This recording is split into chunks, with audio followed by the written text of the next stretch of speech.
This is the Lawrence County SportsNet, powered by LCAP. Gold heading back to Lawrence County. Your home for the County of Champions. Did you say three-peat?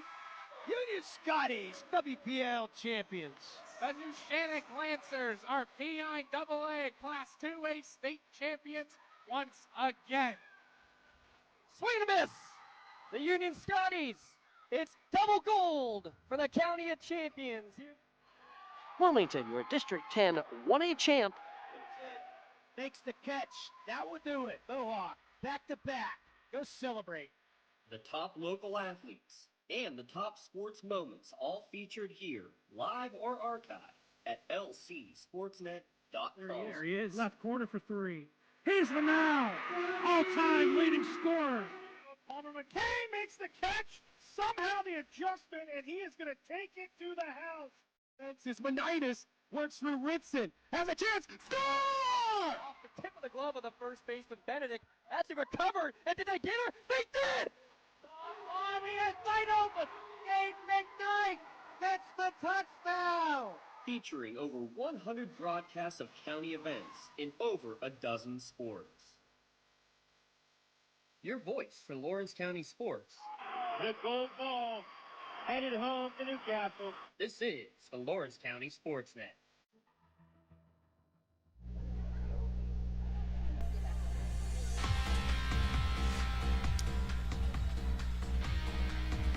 And a pleasant good evening. Welcome to Friday Night Lights 2026 style here on the Lawrence County SportsNet, powered by LCAP. A pair of great games we got going on for you tonight, featuring some local rivalries. The Shannick Lancers hosting the Laurel Spartans, and the Riverside Panthers hosting the Ellwood City Wolverines. I'm James Dotson here on your LGKG pregame show. Luxembourg, Garbutt, Kelly, and George, your home team advantage for over 90 years.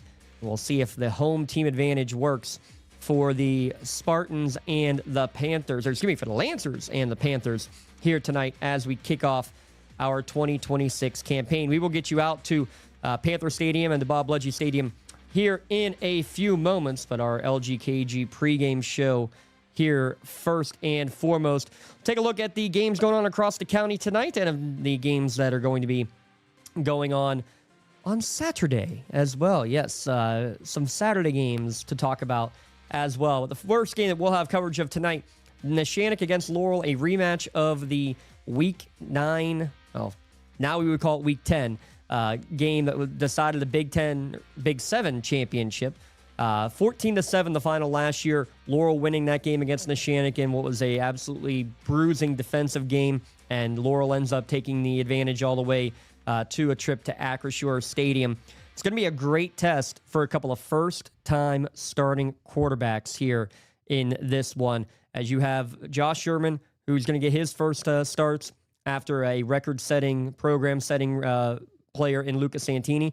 Then you got a true freshman in Jared Corey, who will be starting for the Shannick Lancers. A couple of teams that lost double-digit players for 1A, 2A football due to graduation.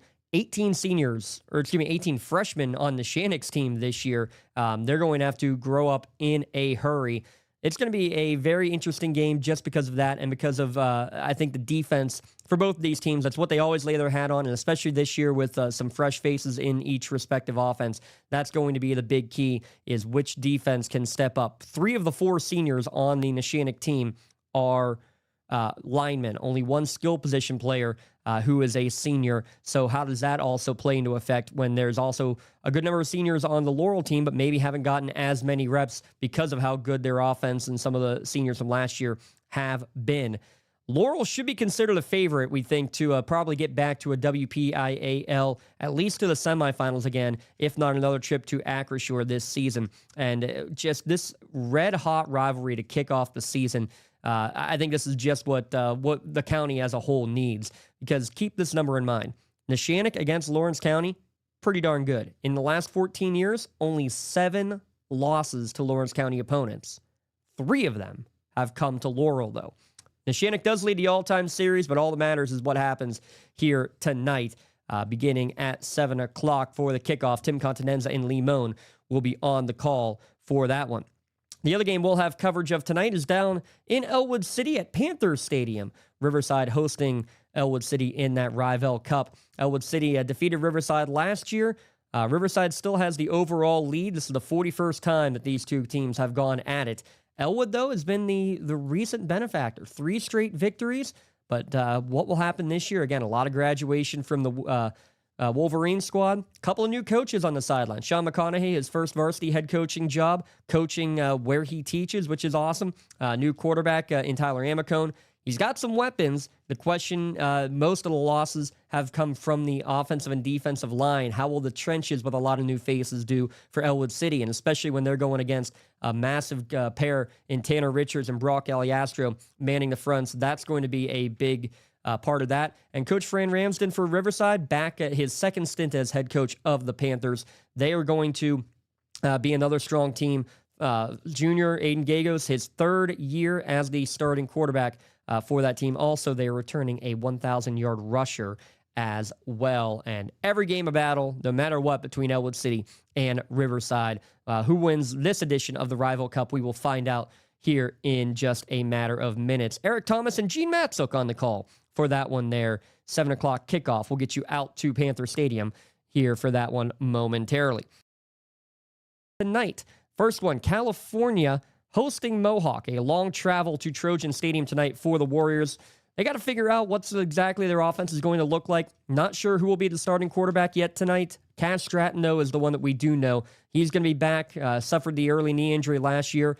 He'll be back at running back. You'll probably see Lucas at times, both as a tight end and as a running back as necessary. And those two defensively especially have been really key in their last couple of years with the Mohawk Warriors.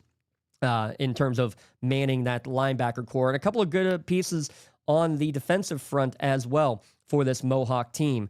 Here's where it's tricky, though, for the Tri-County South champions from a year ago in California. They have a lot of new pieces. They also need a new quarterback. They also need a new running back. Malachi Peak last year, over 1,500 yards. He's gone. Quarterback's gone. A lot of new faces. Could be sloppy as a result, or we could see some teams, some players really stepping up when it matters most. We'll see in a matter of minutes from Trojan Stadium there in Kohl Center for the California versus Mohawk game. We'll have links on our website to be able to watch that one via the California Huddle page. You'll be able to watch the Shenango home game tonight against New Brighton through their Huddle broadcast. Frank Bongivengo Field, the host for Shenango and New Brighton. New Brighton's a team, believe it or not, they've been red hot against Shenango. They've actually won 7 straight against the Cats. First time they've played, though, they played last year, but before that, hadn't played in a few years. It is a brand new era here at Shenango, though. Lots of new faces coming out to play, but a couple of names you're going to be hearing a lot of that we've been hearing a lot of. Nico DeSalvo, now a senior. He'll be back under center his senior year. Caleb McConnell as a threat on the outside. A couple of great guys to run the ball there as well. New Brighton, 3 straight losing years.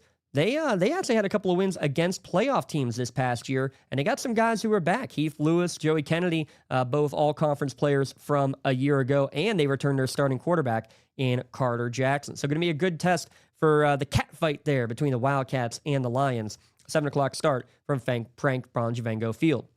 And the final game tonight taking place is Slippery Rock against Wilmington, and that game at Troy Allen Stadium in Slippery Rock. This game will be covered by our friends at Mercer County Radio, Sports Radio Z104. First game on Z104 there for that one.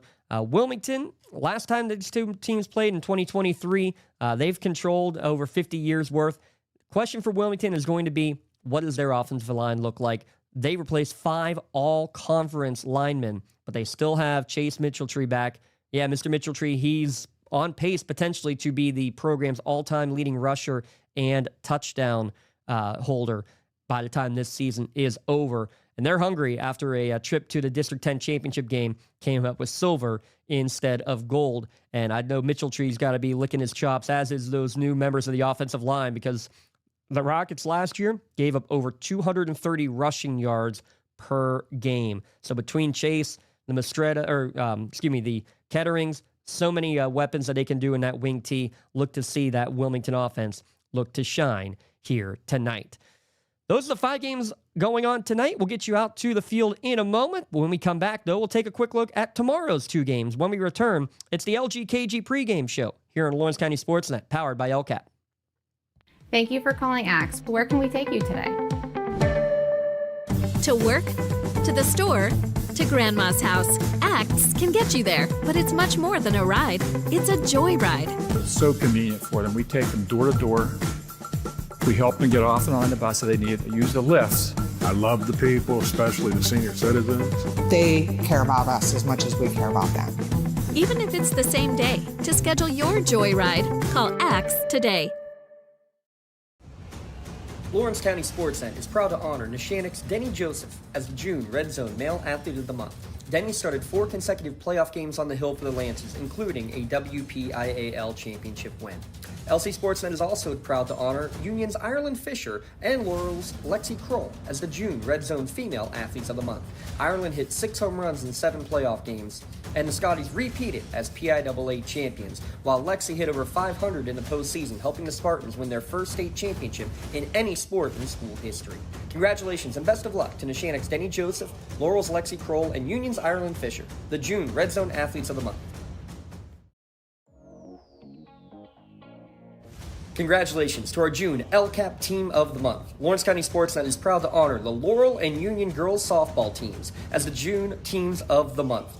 The Scotties won their 2nd consecutive PIAA championship, while the Spartans took home their first ever state championship in any sport in school history. Congratulations to Coach Doug Fisher and Coach Bill Garraway, and to the state champion Union and Laurel softball teams, our LCAP Teams of the Month. Being the home team, to playing at home. And at LGKG, we have been your home team for over 90 years. We're more than just a law firm. We're your friends, your neighbors, an advocate when life takes an unexpected turn. We're not just lawyers that practice law. We live in this community, just like you. When you need us most, we're at our best.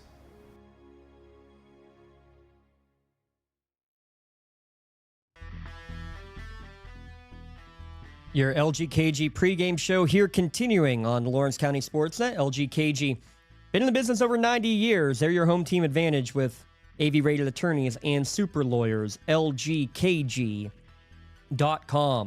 2 other games going on this weekend, both coming up tomorrow night at 7 o'clock. Union at Sharpsville. Something's got to give. Both teams winless a year ago. The Blue Devils and the Scotties doing battle at McCracken Field there in the Pines. Haven't played since the mid-90s. They played 4 straight years in the 90s, did the Blue Devils and the Scotties. Union, new coach this year with Coach Comiso taking over. They got Gianni Million back as a main weapon. Zion Waters will be a top target for their new quarterback, Stephen Lane, who's going to be taking over this season. Sharpsville only scored 115 points last year. They were outscored 41-11. Union, while they were winless, they had 5 losses of their 9 games by single digits. The biggest threat that they're going to have to worry about is Gino Curry, a 220-pound running back who was over 1,000 yards as a freshman and just shy of 1,000 yards last year as a sophomore. That game again tomorrow night at James McCracken Field.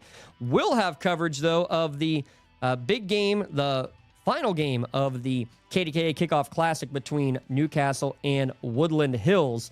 The Canes and the Wolverines doing battle. Haven't played since they met in the 1998 WPIAL semifinals, where Newcastle defeated Woodland Hills 17-12. Great 5A team, great 4A Newcastle team, a team that is potentially poised to make a run. Second-year quarterback in Marino Graham. He's got a couple of weapons gone, but he's got a couple new ones coming in to replace them. Marino Graham, over 1,700 yards passing last year. That's 3rd best ever for a single season in Newcastle football history. The Wolverines on the other side, Big East Conference champions from a year ago. They lost a lot of seniors in the process, though, as well.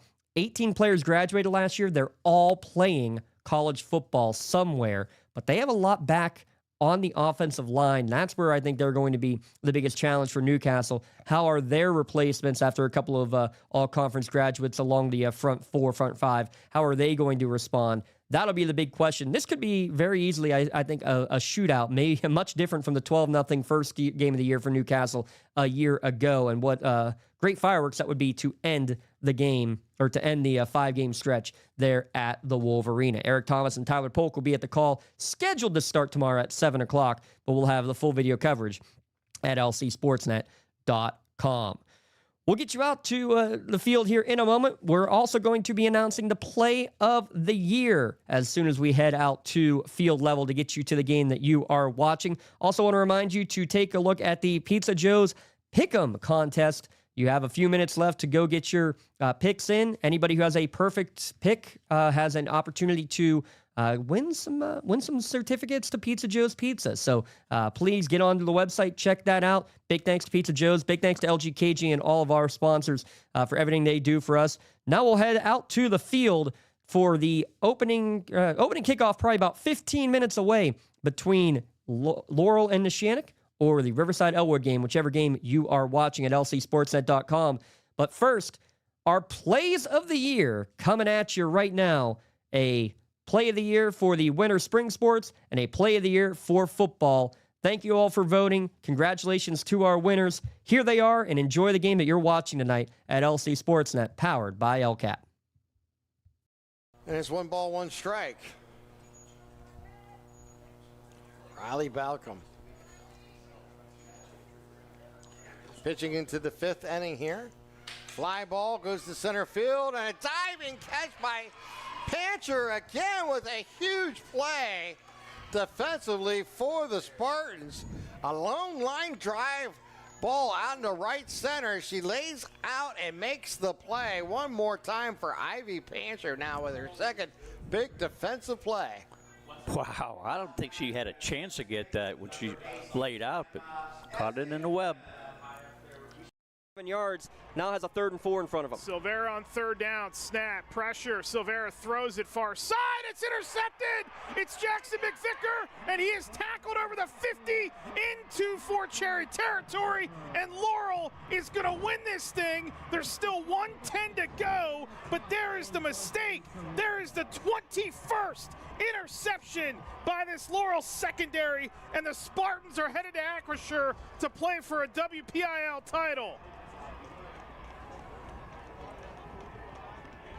Look at him here. He watched it the whole way, staring it down, undercuts the route as they were looking for Sig, makes the pick for the first time. Party like it's 1989 there at Harlansburg.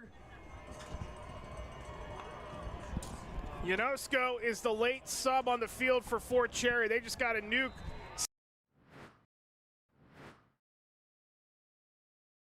The 2026 high school football season. Tonight, 2 teams separated by 3 miles are set to do battle in the opening game of the season. It's the Riverside Panthers taking on their arch rival, the Ellwood City Wolverines. Good evening, everyone. Alongside state championship winning coach and Hall of Famer Gene Matzik, I'm Eric Thomas. Welcome to the Lawrence County Sports Network coverage of the high school football season. And tonight we have 2 teams with 2 new head coach. Well, in one case, sort of new head coach in Riverside, but 2 new head coaches.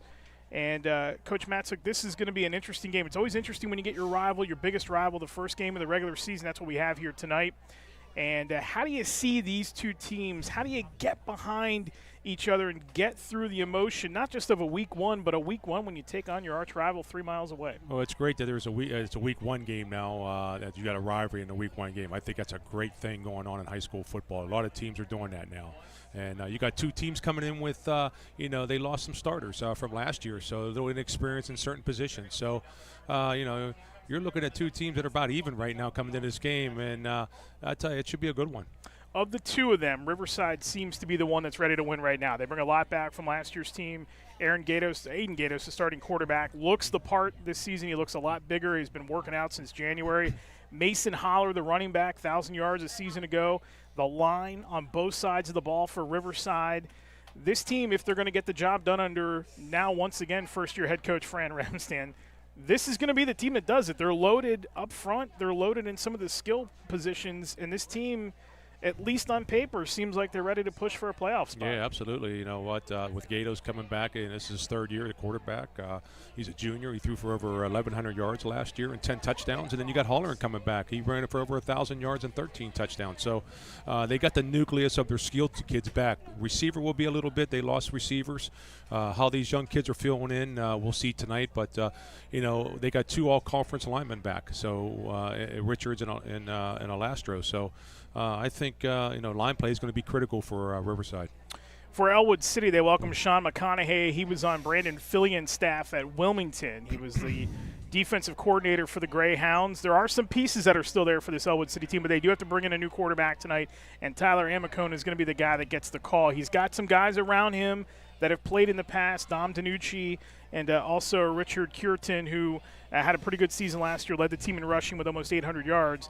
But a new quarterback going up against this defense, what are you telling your guy if he's a first-year starter? Didn't attempt to pass last year, played defense, so he's been on the field. But what do you tell your guy as a first-time starting quarterback in this game, in the first game of the season? Yeah, I think you just got to ease him in, Eric. I think, you know what, he's a first-year starter, but he played defense last year, and he was on the field. So and he was the backup to Smiley. So I think you got to ease him into the game a little bit, maybe mix up the run, maybe a little play action here and there to get him, you know, comfortable and things as the game goes on. And, you know what, you feel the game out and you take it from there. So, you know, we're expecting we'll see what Tyler can do tonight. He's got some big shoes to fill, but he's a good athlete, and I think he can handle it. It is a picturesque weather night here at Riverside High School. Crowd still filing in. It is packed as we see it behind the visiting bleachers as these two teams separated by 3 miles will hook it up here tonight. The parking lot is full. The grass lot over behind the visiting side is full, and people are still filing in here tonight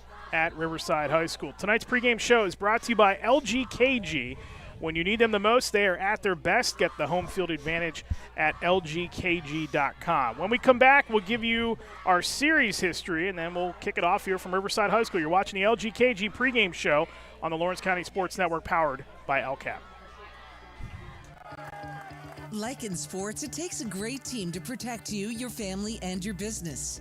MVP Insurance is that team. From home and auto to life and commercial insurance, you can count on us for coverage that adapts to your needs. We're committed to excellence for our clients' experience and in serving our community. It's a winning combination. MVP Insurance. Don't get left on the sidelines. Log on to mvpins.com or call today to get your free quote.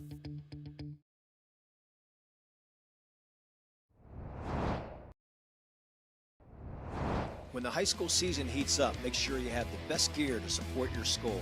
Head to the Red Zone on Wilmington Road in the Shannock for all your county sporting apparel needs. From sporting goods to custom apparel to embroidery and more, the Red Zone has it all. Quality gear for all 8 schools in the County of Champions. Stop by and enter the Red Zone or visit them online at theredzonesports.com. Score big at the Red Zone.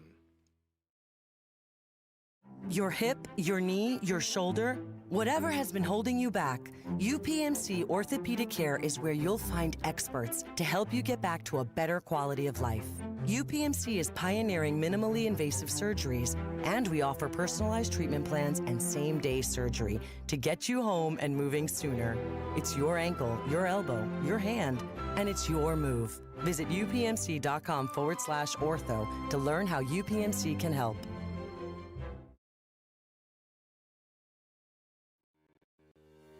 For 20 years, Melee Chiropractic has treated athletes of all ages to help them get safely back to the top of their game. Melee Chiropractic has 3 full-time doctors in their office, and all 3 are former area athletes who have had to battle injuries throughout their careers. They want to help you get safely back on your feet. But more importantly, help stop the injuries before they happen. Prehab before you rehab. Attention all high school student athletes. During your sports season, a $30 visit to the Melee Chiropractic office includes an adjustment and/or all therapy is necessary. From the athletes of tomorrow to the weekend warriors and everything in between. Let Melee Chiropractic keep you in the game. Castle Asphalt and Construction is driven to provide quality, cost-efficient pavement-related services to Western Pennsylvania. Every paving or construction service at Castle Asphalt begins with a thorough site inspection of the area to allow their team of professionals to become familiar with the unique conditions of your home or business. Once the site inspection is complete, Castle Asphalt provides you with a detailed plan of the design, cost, materials, and time of completion, so you know exactly what to expect during your construction. Visit castleasphalt.com to request a quote for your next project and make your dream design come to fruition. Tonight's game of the Lawrence County Sports Network is brought to you by Melee Chiropractic, keeping you in the game, and also by MVP Insurance. Simplifying insurance. Call MVP for the win. You're watching the LGKG pregame show here at Riverside High School.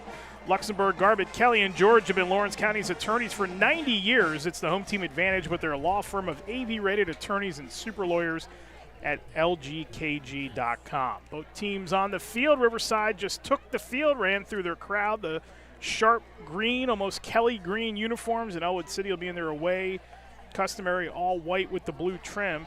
Let's take a look at our Axe series notes for this contest tonight. Riverside leads the series 22-18, but that three-game win streak for Ellwood City includes last year's 48-14 win. You got to go all the way back to 1972 to see the first time these two teams met, separated again by just 3.2 miles. That's a look at our Axe series notes. Axe is Lawrence County's door-to-door transportation service, open to the public. Axe takes people to work, play, and anywhere else they want to go. RideAxeBus.org for more information. You ready? Hey, it's week one, right? Opening night. You gotta love it. In fact, opening night here on the Lawrence County Sports Network, as we also have for you the Laurel-Neshannock game. That big rivalry game is taking place on our other channel. And then tomorrow night we have the big game at the Wolverines as Newcastle will take on Woodland Hills in the final game of the KDA Kickoff Classic. We'll have coverage of that game tomorrow night beginning at 6:30. And then stay tuned tonight, too. After the game, you can tune into the Tribs post-game show with Don Rebel, and then you can flip back over to our network and you can watch James Dotson live from the Crane Room Grill, as he'll have our brand new post-game show coming your way live from the back room at the Crane Room Grill. Let's take time here for one more timeout. When we come back, we're going to kick things off here at Riverside High School. It is the 2026 season opener. The LGKG pregame show rolls on after this on the Lawrence County Sports Network, powered by LCAP. Tired of gasoline costs? Why drive? Let the Newcastle Transit Authority take you where you want to go. Serving the city of Newcastle and stops throughout Lawrence County, as well as weekday service to Pittsburgh. Public transportation just makes sense. Why drive when you can relax and ride? For more information or for route schedules, log on to newcastletransit.org. The Newcastle Transit Authority, going your way. And remember, senior citizens ride free.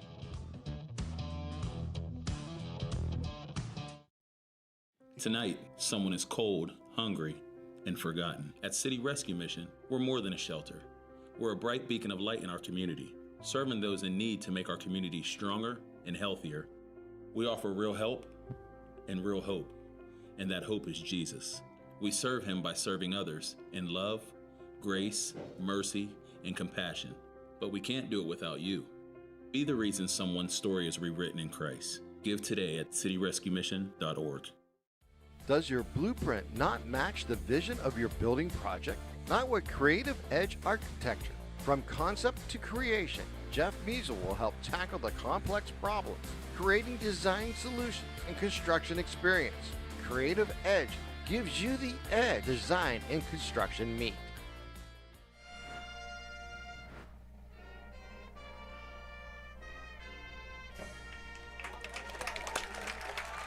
Back here at Riverside High School, Eric Thomas, Gene Matsuk, our producer tonight, Matt Flannery, and we've got camera operators Garrett Dolan and Darren Eberling. They are down on the field.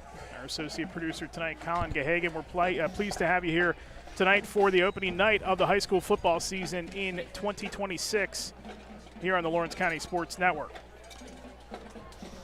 This contest, this rivalry contest here, feats two teams that did make the playoffs a season ago. It's going to be a little bit different of a path for Ellwood City this season as they bump up to 3A. They play in the Western Hills Conference now. That's Section 4 of the WPIAL. 7-5 a season ago, 5-2 in the 2A Midwestern Conference. Different animal now because you've got, by the way, Aliquippa also down in your conference now. So Ellwood City this is a big game for them. It's a big game for both, but this is a big game for them. They got to get some momentum early on as you see the captains make their way out. And both teams looking for a win, and both teams, think they got playoff contenders here, but it's going to be a little bit of a different path for Ellwood City this season. Yeah, they're going to have a tougher path going into 3A. There's no doubt with Eloquippa and Hopewell being the top teams in that conference. And but you know what? It's a good gauge game. You got both these teams got a lot of exhibition games. They play in 2 or 3 to start the season before they get in section. So this is a good game. This gauge your team to see where they're at in the first game. You want to play a competitive game. This is going to be a competitive game tonight. Toss won by Riverside. They will defer to the second half. So it'll be Ellwood City ball to start things here tonight. We've got blue skies here at Riverside. Temperatures in the 70s. They're going to stay there for the entire night. And it is a picture-perfect late summer, early Friday evening here as we begin things in 2026. Tonight's game of the Lawrence County Sports Network is brought to you by Castle Asphalt, making your dream design come to fruition, and also by Pizza Joe's. Everyone go to Pizza Joe's, and don't forget our new contest on the Lawrence County Sports Network website. Each week, get a slice of action at lcsportsnet.com/pick'em. Now through the end of the year, feed the whole family with 2 9-cut pizzas with 1 topping each for just $25. That's right, 2 pizzas for just $25. You can't beat that. And they are proud to sponsor our Pick'em contest, which you can get involved at lcsportsnet.com. So Riverside will kick it away, and back deep to receive for Ellwood City. It's Dom DiNucci on the far side and Richard Kierton on the near side. And kicking it off is going to be Gage Safran for Riverside. The Panthers have it teed up, and it's going to be their arch rival who gets first crack at it here in 2026. And we are about set to go here to open the new high school football season in PA. It'll end in December, second week of December at Cumberland Valley High School. Both these teams would love to play for a WPIAL title, and we're underway from Riverside. It's Kierton at the 10. He comes across the 20, the 25, the 30, up to the 35, and across the 35 to the 36, 37-yard line, and that's where Ellwood City will put it in play. 1st and 10 to start things here tonight. Yeah, good return. Took it out to the 35, 37-yard line, and good set for Ellwood. Starting lineup here momentarily for Ellwood, as we're going to see Tyler Amico, the starting quarterback again. 0 pass attempts last season. He did have 3 receptions for 50 yards. There's a look at the Ellwood City offense. DeLauder, Hamad, Barsadi, and Condell up front. Hana for the left tackle. He is pretty good. They expect the tight end to be pretty good this season as well. Kierton gets carry number 1, and he gets to the 39 for a gain of 2, and that'll bring up 2nd down and 8. Yeah, Ellwood City coming out in their spread offense and run a little inside zone. Sean McConaughey came from Wilmington where they run the wing T. He said, we don't expect to run the wing T, but we will kind of run out of a shotgun T formation. We'll use some wings as they have one set up now. Amco on 2nd down. DiNucci at the 40 to the 45, and it crushed out of bounds as he got across, or actually just shy of midfield at the 49. So it's a gain of 11, and it's going to be enough for a 1st down for Ellwood City with 11:19 to go in the opening quarter. Yeah, just a bubble screen to the short side of the field. The inside guy just loops and quick screen, and I picked up 12. So good execution by Ellwood City on the nose of the ball resting right on the 50. As Amicone and this offense go to work here, first drive of the night. 1st and 10 from midfield for the Wolverines. Amicone will hand it off again. Kierton got around the end, and he cuts upfield. Good run to keep it alive into Riverside territory to the 48 for a gain of 2, and they've had positive yardage now on every play so far. Yeah, you know what? They're running a slot wing, which is kind of like that's the formation that wing T likes to run, slot wing. So he's been staying in that formation here the first 4 plays of the game. There's a look at the Panthers' defense. Those 2 big tackles, Richards and Aliastro, fantastic. Kiesling, Tanner, and Gatos in the secondary along with Cole Jackson. He's a pretty good player that they expect a lot of things from this season as well. It's 2nd down and 9 As Amicone hands off, they go to the ground again. Cureton right side this time, picks his way for a couple more. Now they really only gave him back to the 48, so only a gain of 1 that time, and it's going to bring up a third down. Yeah, their first third down of the night, so let's see what Coach McConaughey wants to do here with Amicone.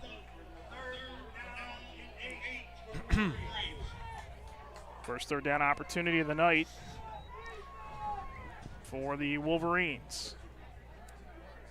This Riverside defense a season ago allowed 29 points a game. And believe it or not, they played better as the season went on. Their record really didn't indicate it. Amicone rolls, throws, wobbly throw in and out of the hands of Danucci, and it's incomplete. That'll bring up fourth down. Yeah, he got pressure from the inside linebacker and made him throw a little bit early, and just overthrew him a little bit. Good.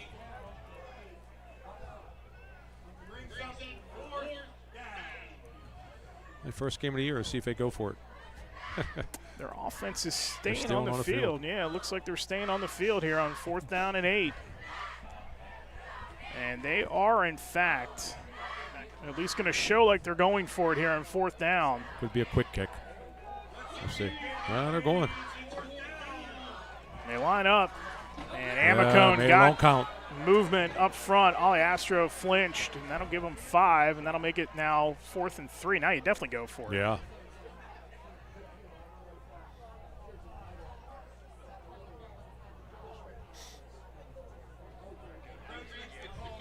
Yeah, it's manageable now, 4th down.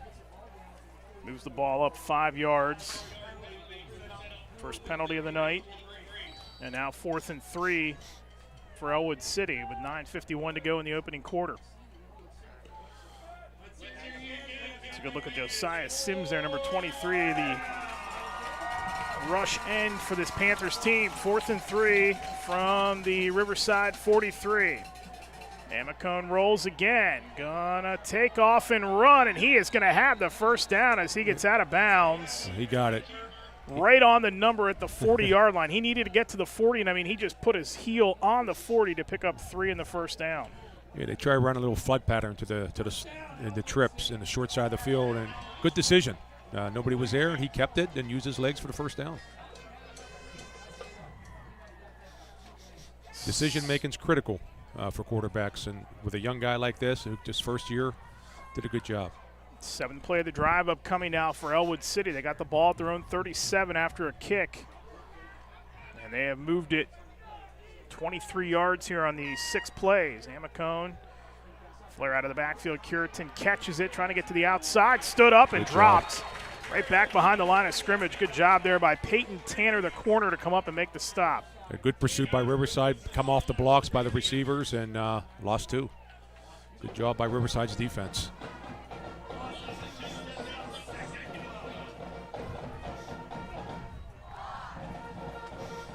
It's going to bring up 2nd down and 12. Cureton had a good season last year running the football. We mentioned in the pregame show, 784 yards, 12 touchdowns, averaged 4.5 a carry. Only had 2 receptions last year. They figured to get him the ball more out of the backfield this season. They go to him on the ground here on 2nd down. Good burst across the 35. And he is down near the 33-yard line. Got a flag. There's a flag back, as Coach mentioned, at the line of scrimmage. Here's a look at the replay. Hold that thought. It's going to be a hold against Ellwood City.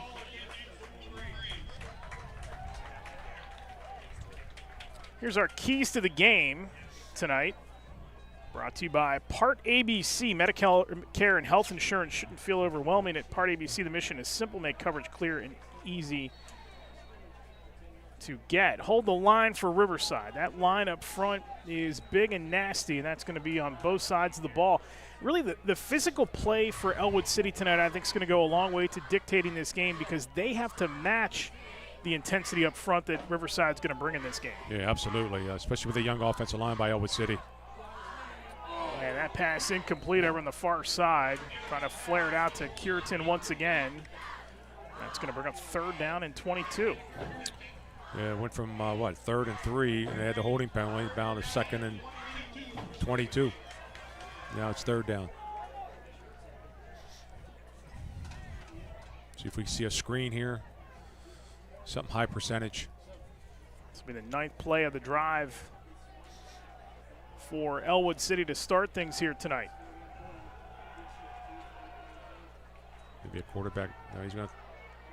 Amico going to launch it. Danucci had it in his hands. Little mix-up there with the receivers. That's in and out of the hands of Danucci, and that's going to bring up 4th and a mile. Yeah, Amicone's taking shots. They're penetrating. Riverside's line's penetrating, and he just released the ball and took another shot. He got up a little slower that time, so the Ellwood City line got to stiffen up a little bit there on pass protection.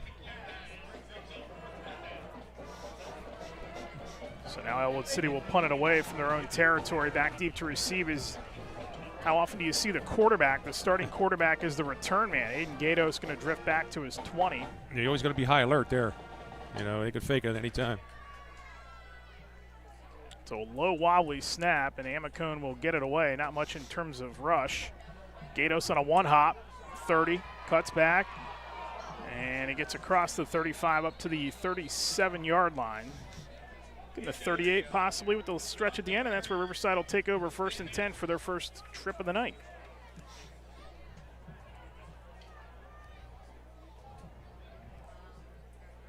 See if Riverside comes out in their pistol. That's where the quarterback's like 4 yards back. They'll put 2 backs back with them, 1 back. It's a pistol eye. And they're going to spread it out now. A lot of talent on this team, including Matt Santillo, number 13. He's at the bottom of your screen, first-year player for this Riverside Panthers team. So here is Gatos, the junior, first play of the season. A handoff to Holler, and there's going to be a 15-yard face mask on Ellwood City as Holler's helmet goes flying, so that'll be an automatic first down. Yeah, that's definitely a face mask. Second penalty on Ellwood City tonight. He has to come out of play. Lost his helmet, good call. And Holler did carry to the 41, so give him 3 on the play. 1,000-yard rusher a season ago. Let's take a look at the Riverside starting offense there. You got Gatos. Holler is the starting running back as Paxton. Chase Bame is going to end up being the starting tight end tonight. He is healthy. But there's those linemen again, Alastro and Richards. 4 of the 5 starting offensive linemen from a season ago back for this Riverside team. The only one not there is Tyler Richards, the older brother of Tanner, who graduated after last season. Gatos hands off on first down, and a good run here by Sprankle, the backup running back, as he's going to get another first down, or close to it anyway. Gain of 10 down to the 34-yard line. Good line surge by Riverside. You can see him knocking Ellwood City's front line off the ball, and that got Hollering out in the secondary, and that's what they want to do. They're having a lot of success up front right now.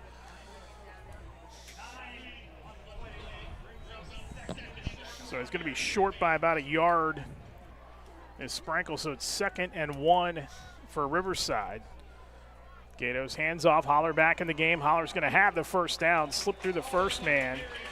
And then there to grab him is Colton Julio, the defensive end, but it's enough for a Riverside first down as we take a look at our LCAP instant replay. You can see the surge by the green shirts. They're playing on that side of the line of scrimmage, on Ellwood's side of the ball. So Ellwood's got to stiffen up a little bit up front. Tyler Richards was a left guard last year.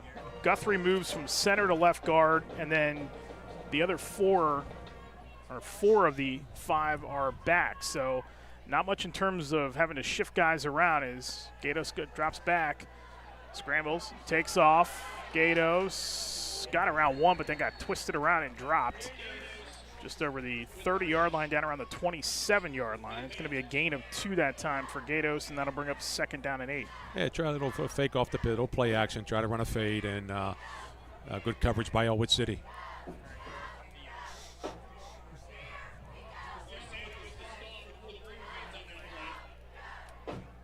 Quick to the line again. Gatos looks over. Checking on the sideline. Fran Ramsden, the offensive coordinator a season ago for Riverside, the head coach for the 2nd time in his career. High snap, turn and hand to Holler. Holler, a lot of room left side. Holler taking on the defender Hockenberry on the far side and barrels into him at the 20 and pushes forward for that extra yard to get the first down, a gain of 8, and it's another first down for Riverside here in the opening quarter. Yeah, they got Holland running downfield. That's what the pistol does. He gets downhill and he makes his cut. And the offensive line's doing a good job up front just handling Ellwood City. So Ellwood may have to bring another guy up, or they're going to have to blitz a little bit. Red zone for Riverside. Again, Holler, open space through the middle, cuts to the outside, and Mason Holler will take it in for the touchdown. An 18-yard touchdown run by Mason Holler. And with 5:48 to go in the opening quarter, Riverside is on the board first. That was an offensive line touchdown there where they just handled the line of scrimmage there, created a big hole for Holler, and he made a nice little cut at the line of scrimmage and cut it back for the touchdown. So look at our LCAP instant replay. Watch the cut right here. Good block and a good job to not get called for a hold right there on the block. A good downfield blocking by their receivers. Extra point will be Saffron out of the hold of Cole Jackson. Wind is dead right now. It's been breezy here and there tonight. Good snap, good place, good kick. And it is good. With 5:48 to go in the opening quarter, Riverside jumps in front 7-0. You're watching high school football on the Lawrence County Sports Network, powered by LCAP. At Medore Bonner Law, we're more than just attorneys. We're your community partners. With a combined experience that spans decades, attorneys Jason Medore, Michael Bonner, and Greg Rossitelli are your trusted advisors for all legal matters. From personal injury to estate planning, business law to family disputes, we are here to guide you through every step of the legal process. Our full-service, community-based approach ensures that you're not just a client, but a valued member of our family. Give us a call or visit us online at MedoreBonnerLaw.com for more information. This team needs a Hail Mary to pull out this win. Let's run 5 9-cut cheese pizzas. Wait, what's this? Coach has called in the one and only Pizza Joe. His fresh, hot, and delicious pizza will save the game. Oh no, that was a hard hit. There's some movement on the field. It looks like Pizza Joe is still going the extra yard for his customers. Pizza Joe's, your headquarters for game time pizza. Visit pizzajoes.com to find one near you. 18-yard touchdown run by Mason Holler.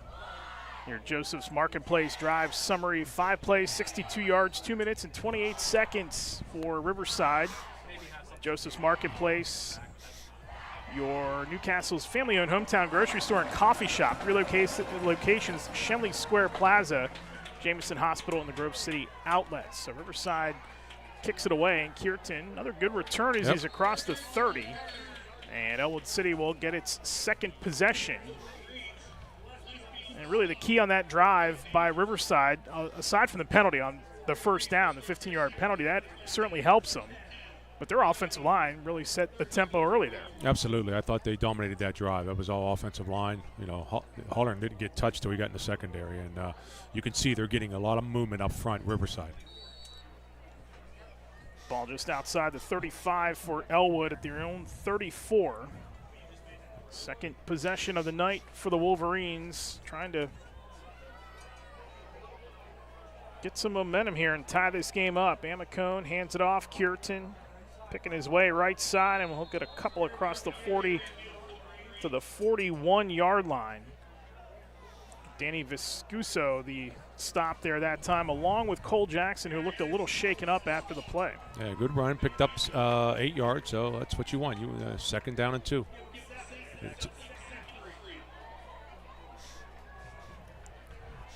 Second down and 3 officially for Ellwood City.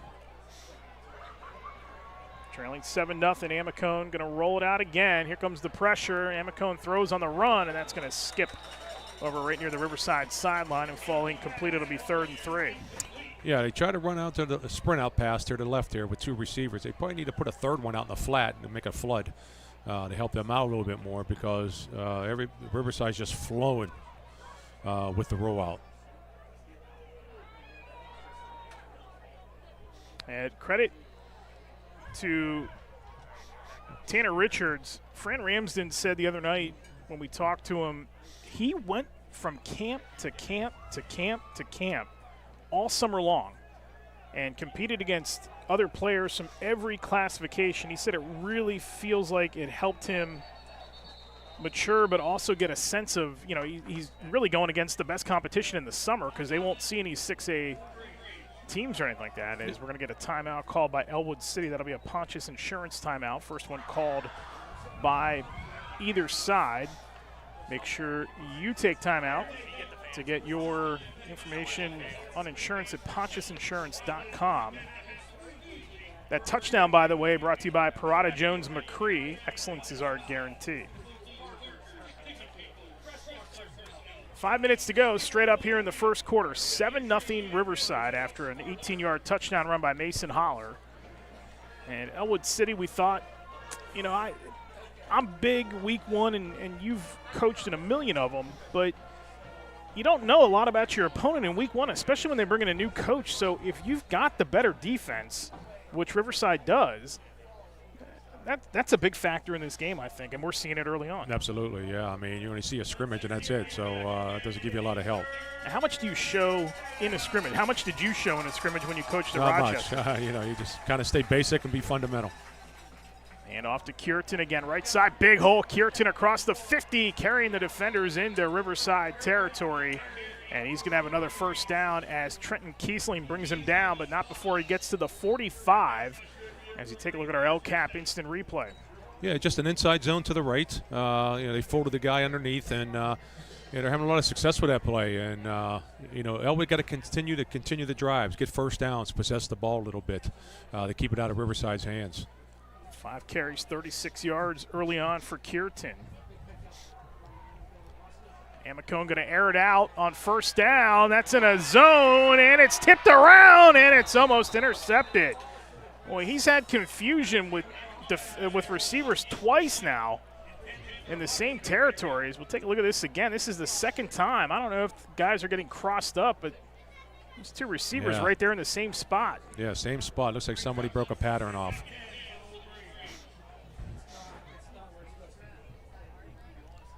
Going to bring up a second down and 10.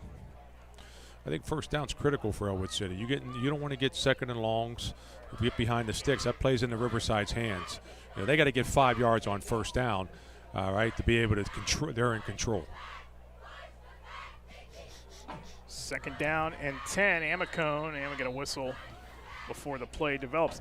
So I've asked you about the scrimmage and how much you show. How difficult is it for a guy like Sean McConaughey, who's an experienced coach, just not at the head coaching level, but you've run one type of offense your entire career at Wilmington, and that's the wing tee. We know that they're famous for that. How different is it to deviate from that and then start running more of a multiple offense? That 5-yard penalty will back the ball up to the 50. Yeah, it's probably a little easier to run the spread offense because they got less rules where it comes into the wing tee. They got to be practiced for a long time, and they got to be taught from the little ones on up. So, he probably made a good decision. They ran spread last year at Ellwood City with Bradley, so they probably know the terminology and understand it more.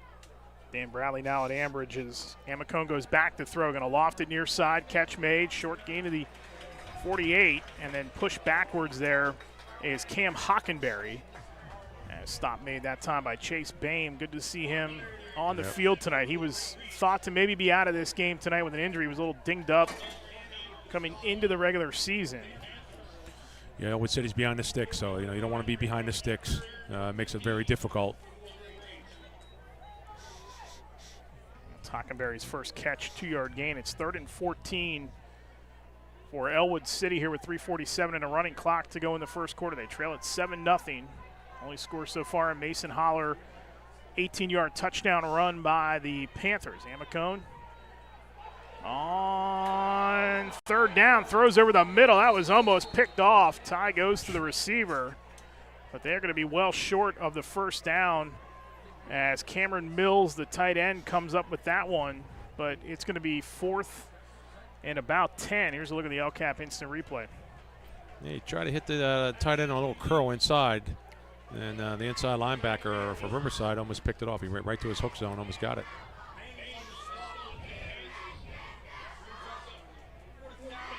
I think field position is critical also, so you don't want to shorten the field with Riverside. So they're going to go for it. They're going to go for it again here on 4th down, 4th and 7. He's the punter, so go ahead. And we got all kinds of flags coming in, and we got motion. Looks like it's going to be against. That's Ellwood City. Yeah. Or it's set.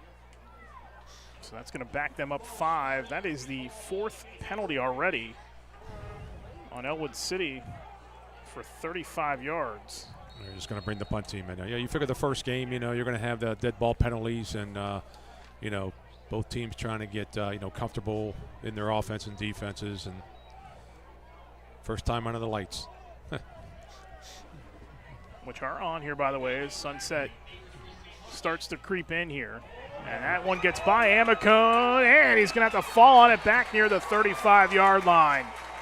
Just misplayed the snap, and Riverside was all over it. Jackson Gillespie and a few others in there to put the pressure on him to pounce on it. Riverside's going to take over in plus territory. Well, it was one of the we talked about before the game about turnovers and special teams. Your special teams are always a little rusty the first game of the year, and there was a miscue by Ellwood City there and turned the ball over. It's going to be at the Ellwood City 34-yard line. Riverside's just going to try to get downhill. This is a big set for Ellwood's defense. Riverside hasn't had to do much. Holler and Sprankle had the 2 big plays offensively. Now nobody's there for Gatos to hand off to. He's going to keep it and go down towards the 30-yard line. Tackled at the 31 by Anthony Washington. Gain of 3 that time by Gatos. Yeah, Holler went one way and Gatos went the other way, and Gatos just had to keep it.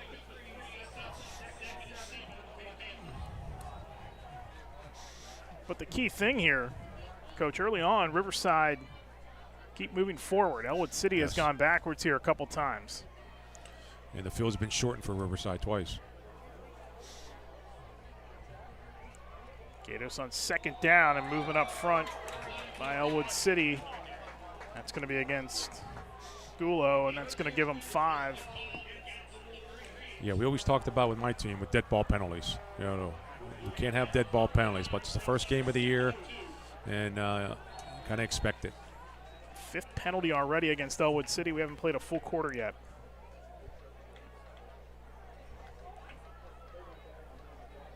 This line for Riverside takes hold. It's a high snap. Gatos pressure, gets out of it. Going to uncork it. Pass is tipped and incomplete. And there is a flag down on the near side once again. I think it's a legal man downfield possibly.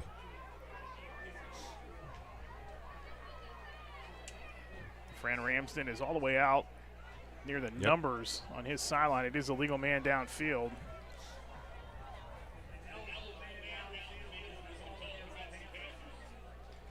So it's going to take the ball back to the 31. 2nd penalty on Riverside.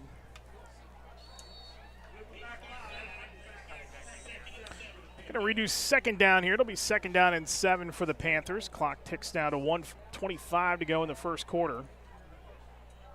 Gatos fakes the handoff and got out of a arm tackle, and then it gets popped as he got right near the 30-yard line. And a good job by the Ellwood defense to keep contained that time as Mills gets in there for the stop. Yeah, Riverside's trying to throw a little bit more here. We'll see if, well, they got him in 3rd down now and about 7, so let's see if they roll him out or put him in the pocket. Gatos wants to stay in the pocket more. We'll see what happens here. Santillo, top of your screen. They've got 3 wide to the far side. The tight end Bame is on the near side. Gatos going to throw that way. A little screen to Holler, and it's in and out of his hands. It'll bring up 4th down.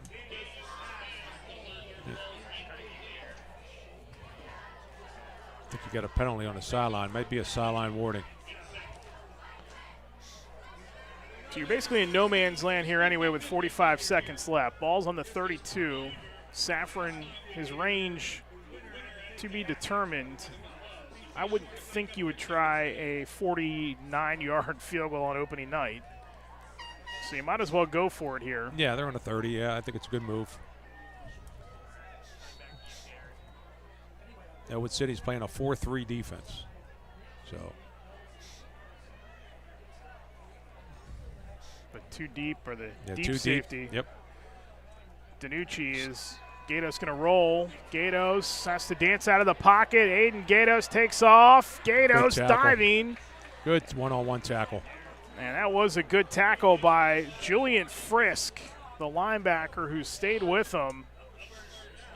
And it's going to be short of the first down and a turnover on downs for Riverside. It'll be a Madur Bonner Law change in possession. Yeah, he misses that tackle. It's a first down. Come up and gathered himself real well and wrapped his arms. Good tackle by Ellwood City. They needed that set. Penalty hurt Riverside. Just a 4-yard gain that time on 3rd down and 7. And Ellwood City will take back over here with 37 seconds left. Yeah, they're having a lot of success with that play. It's just an inside zone left with the full with the wingman. And they're picking up 7, 8 yards a shot. Kierton again on 1st down. Kiesling the stop that time for Riverside. Ellwood City can take this to the end of the quarter. They choose to. Ball at the 35-yard line. That's a 7-yard gain for Kierton, who's run the ball well here in the first quarter. Yeah, they've had a lot of success with this inside zone play. 6 carries and 43 yards for Kierton so far. That will be the end of the first quarter. So we've played 12 here at Riverside High School, and the only score so far, an 18-yard touchdown run by Mason Holler, as Riverside leads it 7-0 after 1 on the Lawrence County Sports Network, powered by LCAP. When it comes to protecting those you love, the businesses you've built, or the things you've earned, you need someone you can trust. Who better to protect your interests than a local insurance agent? Pontius Insurance is a team of local agents helping local residents in Lawrence County and surrounding areas, specializing in auto, home, business, and life insurance. Come see Dan Pontius, Jessica Dix, and Tracy Giddings, and the rest of the team at Pontius Insurance, and receive the personalized service you deserve. Having a safe and healthy home is not something to play games with, especially if your home was built before 1978. You may be exposed to extremely harmful lead-based paint hazards. If you're concerned about lead in your home, don't roll the dice on your family's safety. LCAP's Healthy Homes Lead Hazard Reduction Program is here to help you win the battle. Your family's health and safety is the goal. Contact the Department of Healthy Homes today. Start of the second quarter here at Riverside High School. Eric Thomas, Gene Matzuk with you. 7-0 Riverside as they lead Ellwood City on Mason Holler's 18-yard touchdown run. 2nd down and 3 for the Wolverines, who are on their 3rd possession of the night so far. What were we talked a little bit about it, but what were your impressions in the first 12 minutes there? Well, you saw the Riverside offensive line take control of Ellwood City. So then Ellwood City drives a little bit and they break down with either a penalty or whatever it may be. So, they just got to be able to get first downs a little bit to continue their drive. Yeah, McCone going to keep and dive forward, and he's going to have enough for the first down on a gain of 4 by Tyler Amicone. Yeah, they don't want to be 3 and outs, Ellwood City, and give Riverside the ball. They got a first down there that keeps the drive alive. Good first down run there. That's the 4th first down by Ellwood City tonight. Amicone 2 carries so far for 7 yards. 1st and 10 from the 39. Handoff Kierton again, and Kierton banging through everybody, and he gets across the 35 to the 46. 46, I beg your pardon. Gain of 7. Yeah, when you watch the instant replay, you're going to be a slot on one side, you're going to wing on the other. The wing's folding underneath the tight end to the linebacker, and they're having a lot of success. That's the inside zone play where they're folding the wing. And he comes right down on the front side linebacker, and there's nobody there. So nice execution by Ellwood City. 50 yards on 7 carries for Kierton so far. He's been the workhorse. There it is. Once again, they go right up the middle, and he's going to dive forward to the 50. A gain of 4 and a first down for Ellwood City. That's what Ellwood City got to do. Possess the ball, keep the running game going. Runs the clock, and shortens the game up a little bit, and it wears at Riverside. Maybe they'll wear down a little bit, so they have to continue to rush the ball. They're doing a good job of it. And we said match the physicality of Riverside up front, and this drive would be a good time to start doing that. That's An average of 235 across the front for Ellwood City. Is Amicone going to roll out once again? Amicone looks, going to loft it. It's almost intercepted by Amicone, or by Gatos. And that'll bring up second down. Yeah, see what? No, that puts it in Riverside's favor now. You get into a 2nd and 10 instead of a 2nd and 5 or a 2nd and 4 or a 2nd and 6. That's where you want to be in that second downs. So it puts you at 2nd and 10 and makes it a little bit tougher on your offensive call.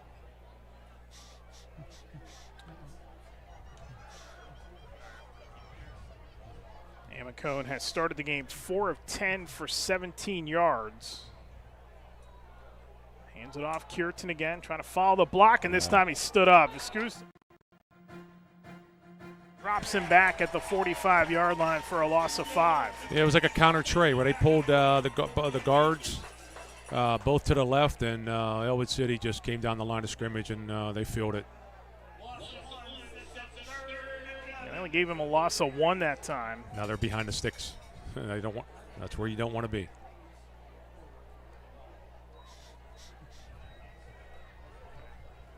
$7-0 Laurel on the out-of-town scoreboard. So they take on Neshannock. You can watch that game on the Lawrence County Sports Network as well. Tim Continenza and Lee Moan on the call there as Amicone, and he had to get rid of it in a hurry and did so. They rolled him down. And Amicone's a little shaken up there. There was almost a face mask on the tackle. He's been taking a lot of hits, especially passing the ball. There is our out-of-town scoreboard update. See California with a 6-0 lead on Mohawk. 7-3 lead for Wilmington, and of course those 2 games tomorrow night. It's a 4-yard loss for Amicone, and another offer here as Mills will punt it away. This one Ninja Stars and will bounce into the hands of Gatos. Gatos, oh, he lost the ball. It's loose. I think Ellwood got it. Ellwood It's City, still loose. Everybody jostling for it, and Ellwood City is going to come up with it. Big Anthony Washington, number 11, recovers the fumble, and Ellwood City will take back over as Gatos fumbled the punt, and they've got their best starting field position. You see the scrum for the ball there, and somehow Anthony Washington came out of that pile. Yeah, turnovers are a big factor in game 1. I think that's always a big key in your first game, turning the football over, shortening the field. We've seen 2 turnovers so far, one by Ellwood City and one by Riverside. Riverside, 26-yard line, the starting field position for Ellwood City here on their 4th drive. And the first turnover for Riverside, as Coach mentioned tonight. Amicone pitches. Kierton trying to get to the corner. And just a wall of green that run him out of bounds over on that near side. Mason Holler had hands on him last. It'll be second down with 8:53 to go here in the first half. Yeah, a little quick pitch to the right. Good pursuit by Riverside coming down the line of scrimmage to force him out of bounds for only a 3-yard gain. Well, we said the first down, we always told you got to get 4 yards. 4, 4, and 4 is 12. 3, 3, and 3 is 9. You know, you got to punt it. So try to get 4 each down.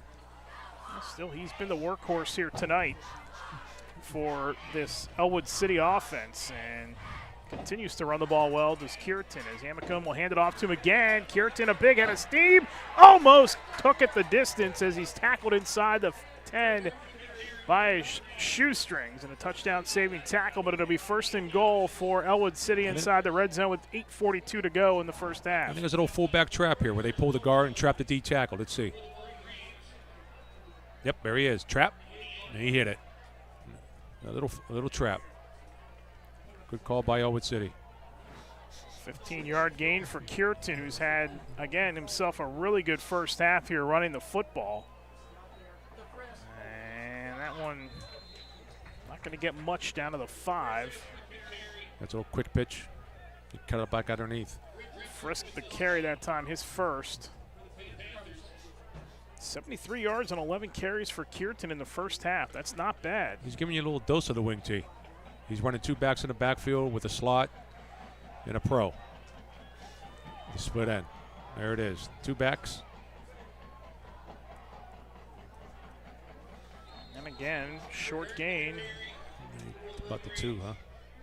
Kierton once again down to the 2-yard line for a gain of 3. There's definitely 4 downs here.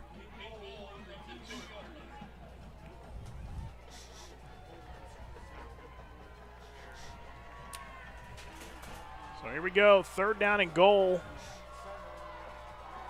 from the 2-yard line. Ellwood City trying to tie this game up.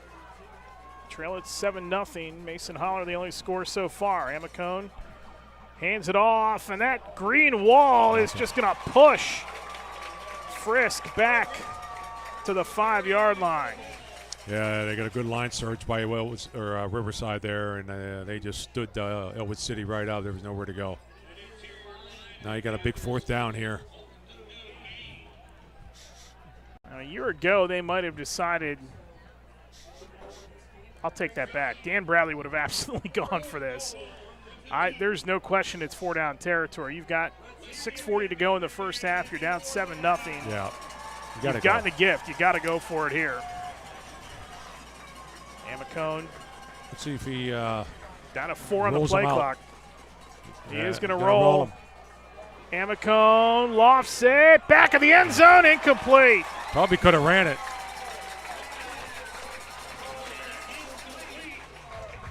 And Riverside will take over. Tried to feed that to Cameron Mills and just lofted it a little too far out of the reach for Mills.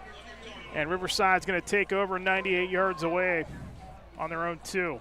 Yeah, he rolled out. I thought he had some green grass in front of him to tuck it and run.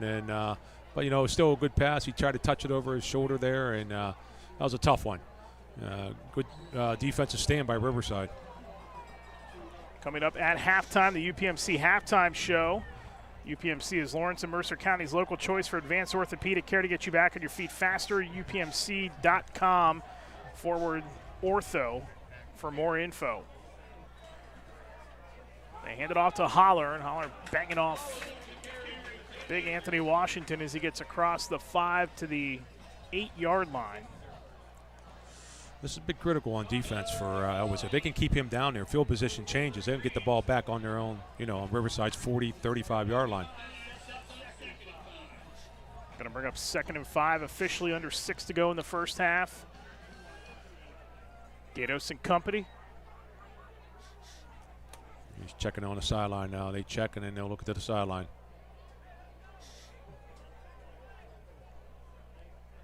Down to 7 on the play clock. Gatos hands off. Holler trying to get around the far end. Holler turns upfield. Good job by Frisk, who's stuck right with him, but Holler is going to have enough for the first down as he gets to the 18-yard line on a gain of 10. Yeah, that's that downhill run where he bounces to the outside. He has a read to bounce it or cut it back, and he sees the field very well. They get out of the hole a little bit. 4th first down tonight for Riverside. 1st and 10 from the 18. Gatos high snap. Holler again. Holler gets out of an arm tackle. Slipped through the defender and almost had his face mask twisted, but gets a couple that time on 1st down. Mills the stop that time. There's a good look at Chance Marciano, the linebacker for Ellwood City. He's also been active early. These linebackers for Ellwood are going to need to make plays as well. Snap. Holler outside. Holler, nice cut to the outside again. Holler, big first down. Run, and he trucks the defender across the 40-yard line. Just plowed right into Nick Doster. And a big first down run across the 40. Here's the LCAT instant replay. Nice cut again by Holler, and then just takes on the contact right there.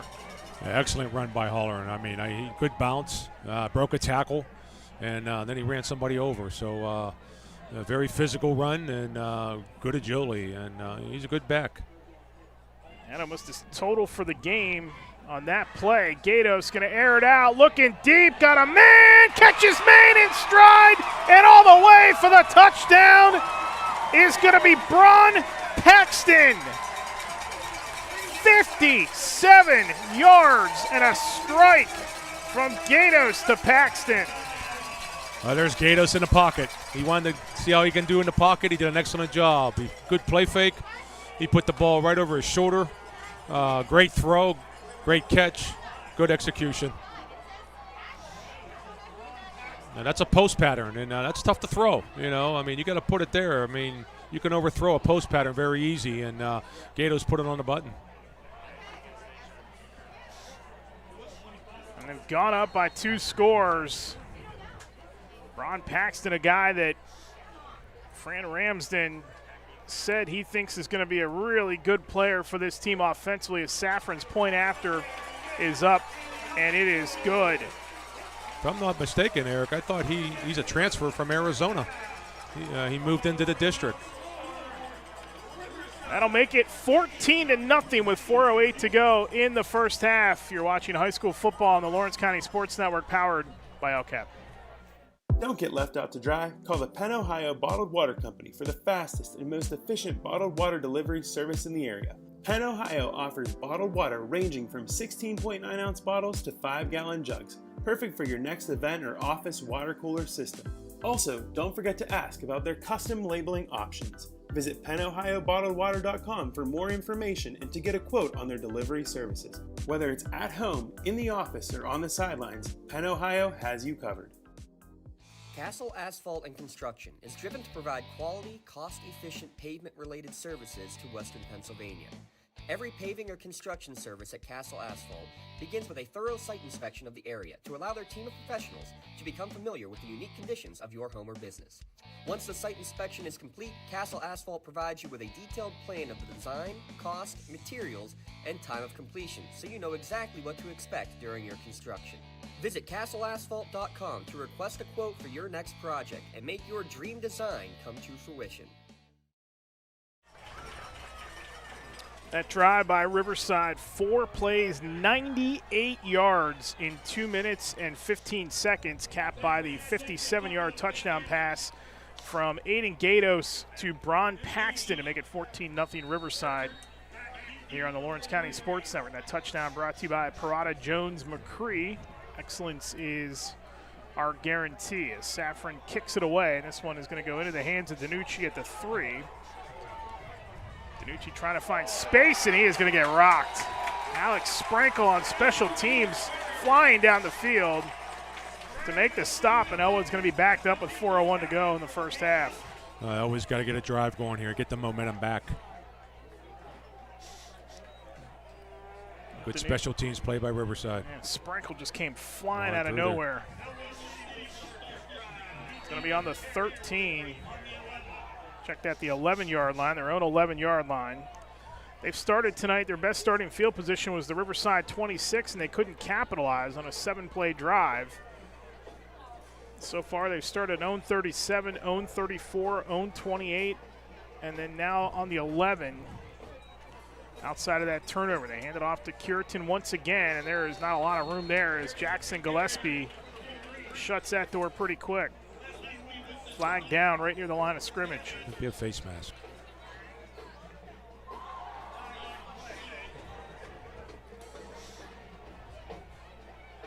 Now, when you're down on the field before the game tonight and you can look at these linemen, as we wait for the call here, Yep. they're going to wave it off.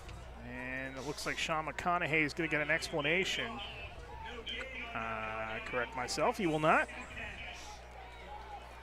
Curitan that time held to no gain. You're down on the field before the game. You look at these linemen for Riverside. They are big for a 2A school. Yep, definitely. The 2 tackles inside they're good-sized kids. I mean, they take care of the A and B gaps for Riverside. And Boehm is no slouch either in that linebacker spot. As Amicone takes the snap, Frisk this time trying to pick his way through, and there is one of the big linemen, Tanner Richards. The all-conference lineman going to corral him at the 15 for a gain of 4. Yeah, a little counter sweep. They pull both guards around, kick out, and the other one leads through, and they're in a big 3rd down and 7 now to keep the drive alive. Again, coming up at halftime, it's the UPMC halftime show. UPMC Orthopedic Care is Lawrence and Mercer County's local choice for sports medicine services. Appointments are available at any of our 4 Lawrence County locations. Call 724-983-7000. We'll have scores and statistics for you coming up at the half. UPMC at the half. There he is. How about There's Richards. Tanner Richards once again?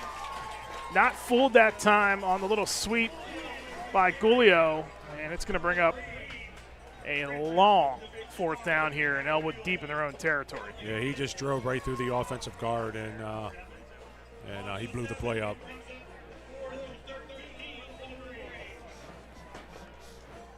And Ellwood continues to go backwards here. We're going to get a timeout called, a Pontius Insurance timeout called. While we have a reminder, you can get a preview of upcoming games across the county each week by tuning into the LC SportsNet Preview podcast. Beyond the Scoreboard, delivered by Penn Ohio Bottled Water. Call Penn Ohio Bottled Water for delivery of your 3 or 5 gallon water cooler systems. Get cases of bottles delivered to your home or work. Let Penn Ohio Bottled Water do the heavy lifting and bring refreshing water to your door. And there's our out-of-town scoreboard brought to you by the Newcastle Transit Authority. You see a little bit of movement there as Laurel still holding on to that 7-0 lead against Neshannock. That's a fascinating game. 2 starting quarterbacks making their debut, including Jared Corey, who a lot of us can't wait to see this year for Neshannock, as he already has a Division I offer from Miami of Ohio.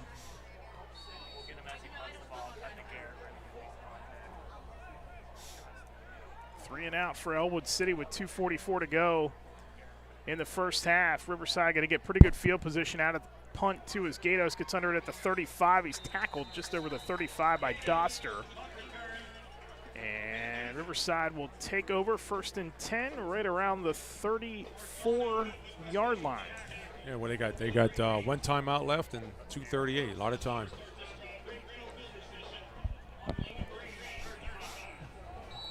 This is a big series for Ellwood City. If they can keep them out of the end zone and going down 14-0 at half, that'll be a big momentum builder for them. It's been 2 big plays, an 18-yard touchdown run by Mason Holler, a 57-yard touchdown pass from Aiden Gatos to Bron Paxton. And we're going to get a timeout burned here by Riverside with 2:38 to go in the first half. Tonight, after the game, make sure you tune in to the Trib Lives High School Football Scoreboard Show. Don Rebel will have the recap of all the action here tonight, and after that is over, you can tune into our new post-game show live from the Crane Room. It'll be the final whistle. James Dotson will have a recap of all the action for you tonight in Lawrence County. That'll come your way at 10 o'clock tonight. The final whistle with James Dotson right here on the Lawrence County Sports Network, powered by LCAP. Big thanks to the Crane Room. They gave you your starting lineups tonight. And make sure you check them out after the game. And Saturday nights for football and wings, appetizer specials during football Saturdays, which, thank goodness, start tomorrow. And wing specials on Thursday and Saturday evenings. Takeout orders are available on craneroom.com. Love going to that place after games, and their back room is going to be a lot of fun for the new post-game show. A little flare out of the backfield. Holler juggles it, pulls it in, and gets to the 30 for a gain of 5.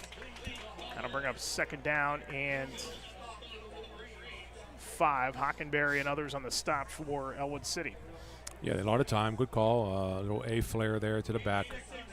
Get them out and open in space. Just the 2nd completion for Gatos here in the first half. 2nd down and 4 officially from the 35. Gatos, handoff, good job by that Ellwood City defense. They've needed stops here. Gulo, yep, the good lead feel. guy in there. Good feel by their linebackers. Got a big 3rd down and 4. They're in 4-down territory, so. No gain that time for Holler. Gatos fires. That one's going to one-hop in front of his intended receiver, Paxton. And that'll be incomplete. Yeah, he tried to run a little hitch pattern to sticks, and he just underthrew him. So 4th and 4 from the 29. And again, you just expect him to go for it here. Joey Anderson is going to be in here on this 4th down play. You might as well. Then they'd be looking at around a 46-yard field goal attempt, 47-yard field goal attempt if they sent Saffron out there. You got a 2-score lead. Gatos throws, catch made. Jackson, first down, Riverside. Yeah, just a hitch, a 3-step drop by Gatos and put it right on the button. Third completion for Gatos. Chance Marciano the stop that time. Jackson his first catch of the night. It's a first down for Riverside. Their 6th of the night. Gatos. And he's going to take off and run. Gatos wisely slides right around the 15. They're going to call it at the 16-yard line for a gain of 5. Second down upcoming.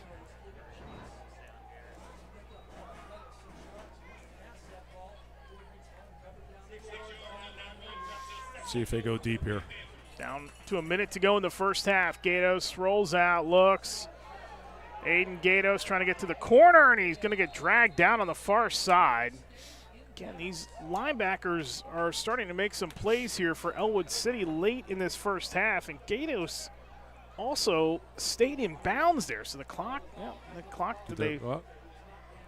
I think he stopped it. Yeah, I guess they said he came out of bounds. Looked like he was pulled down inbounds by Cameron Mills.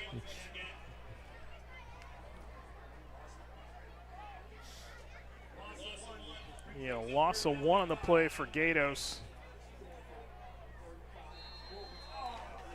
Man, now we get movement up front on Riverside. So that's going to back them up and make it 3rd and 10. I think that's on Ellwood. Is it? Yes, Yeah, it is. It was, huh? Well, Gatos had the reaction like it was against his own team. He did. But it's against Ellwood, so this is going to be enough for a first down. A first down, yeah. 7th first down of the half. Well, the clock's their enemy right now. That's what they got to watch. They got the down, so.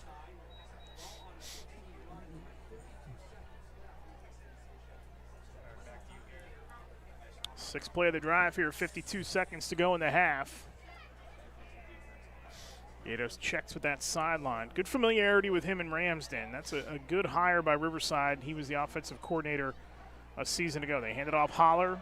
Left side, Holler gets out of a leg tackle. Holler bangs his way inside the 5, and he's in the end zone for the touchdown. Yeah, good call by Coach Ramsden, to run the ball. Elwood was expecting pass there.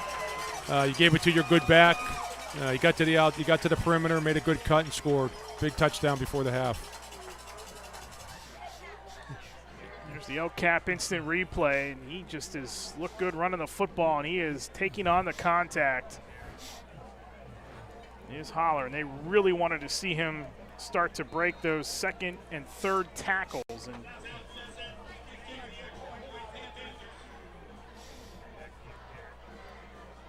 Safran on to attempt the extra point to make it a 21-0 game. And that line drive's going to hit the upright. It went through. It will go through. How about that? How about that bank shot? Hometown bounce. 21-0. Riverside in front of Ellwood City. We will take a timeout. The conclusion of the first half here in the Lawrence County Sports Network coming up after this. Congratulations to our June LCAP Team of the Month. Lawrence County SportsNet is proud to honor the Laurel and Union girls softball teams as the June Teams of the Month. The Scotties won their 2nd consecutive PIAA championship, while the Spartans took home their first ever state championship in any sport in school history. Congratulations to Coach Doug Fisher and Coach Bill Garraway, and to the state champion Union and Laurel softball teams, our LCAP Teams of the Month.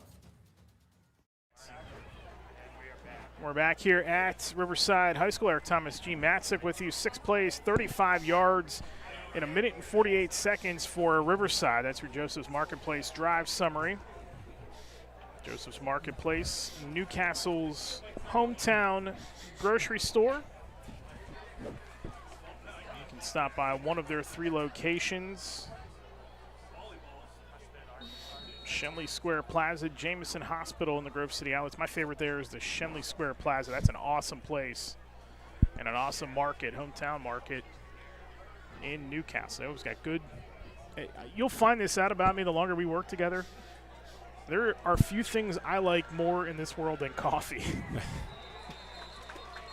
And I drink a lot of it, too. Well, I got a question. How's the Riverside people, since they don't have a town like Ellwood, after the game they go eat, they go to Ellwood City to eat? I wouldn't tonight. I know that. They might want to go south. That is a good question. I don't know.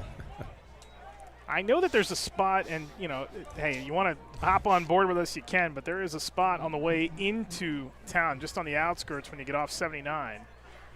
Good little location with some burgers. That might be the spot out by the airport here, which, by the way, I had no idea that Riverside had an airport.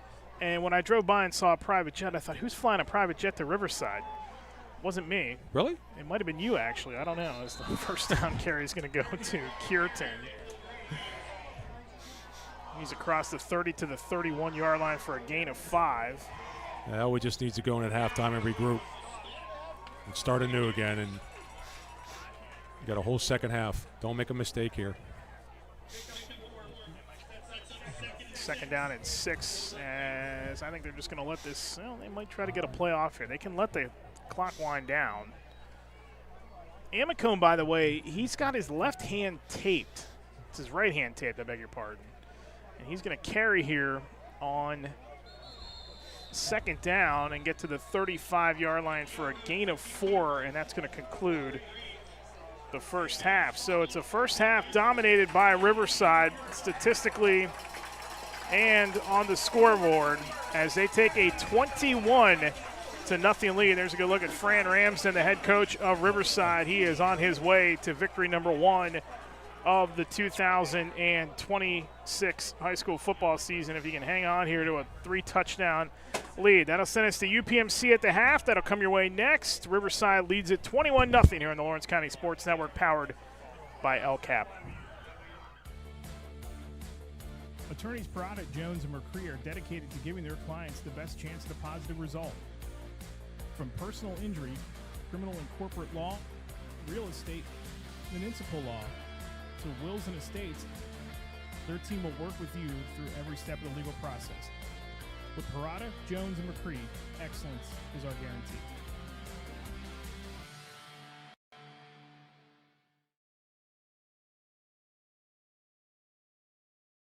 Thank you for calling Axe. Where can we take you today? To work, to the store, to Grandma's house. Axe can get you there, but it's much more than a ride. It's a joyride. I'm helping people. I'm getting them out of their house. I'm taking them to their doctors, to the grocery store. They say I'm entertaining. Okay, we laugh, we joke, we sing, we tell stories. They're like family to us.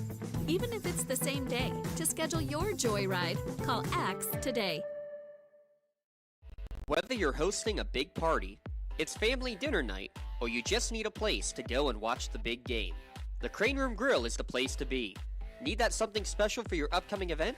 Ask about the CR Brewing Company's custom brewing options to give your big day that personalized touch that your guests will never forget.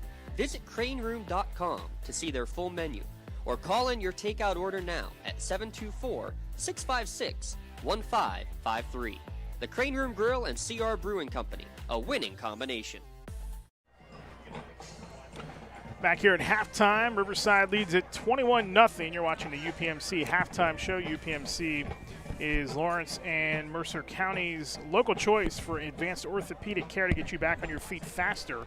Online at upmc.com/ortho. Let's listen in on the Ellwood City Marching Band, and then we'll be back to give you the scoring recap and the statistics from the first half here on the Lawrence County Sports Network.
Now we head south to Cuba and fancher our dance line with Camila Caballo's 2017's Havana.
We end our journey tonight with a trip to the West Coast as we play Katy Perry's 2010 hit featuring Snoop Dogg. Here is California Girls.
Ladies and gentlemen, the Lincoln High School Marching Blue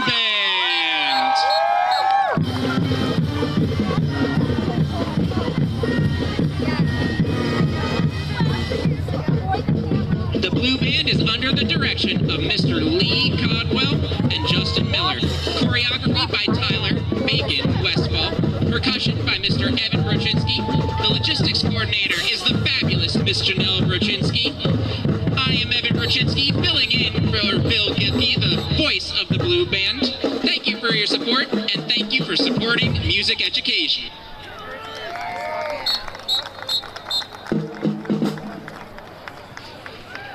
And now, the Blue Band Funk.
Riverside Panther Marching Band! The Panther Band is under the direction of Director Miss Emily Eastman Wiles, Assistant Director Mr. Aaron Smith, Percussion Instructor Mr. Zach Kroback, Color Guard Instructor Miss Brittany Lutz, and Color Guard Coach Megan Drischel.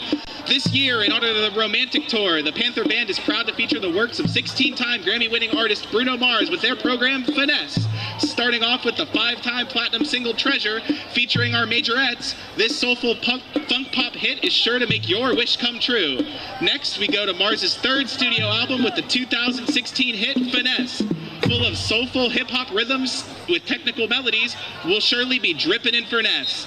Watch out for the drumline who surely got it going on, got it going on. Lastly, we close with a throwback to Mars's first album with Runaway Baby. With sweeping melodies and a driving beat, you'll be dancing in no time. This song features senior Color Guard members Peyton Mesko and Jada Lemansky.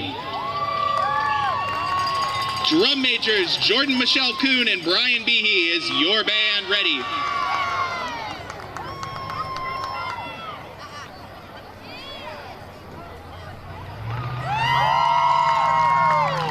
Sit back, relax, and enjoy Finesse.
for your Riverside Panther Marching Band!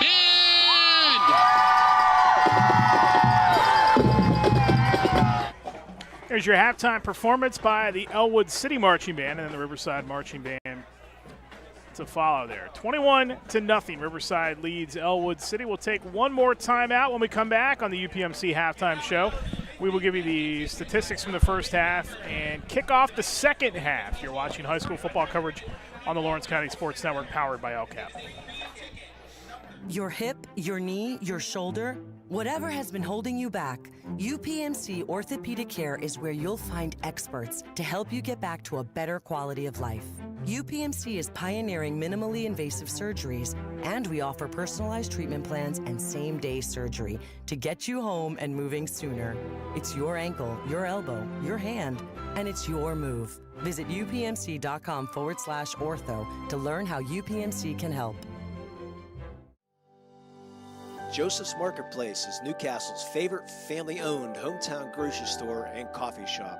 Fresh meats and produce, full-line deli, homemade foods, and much more.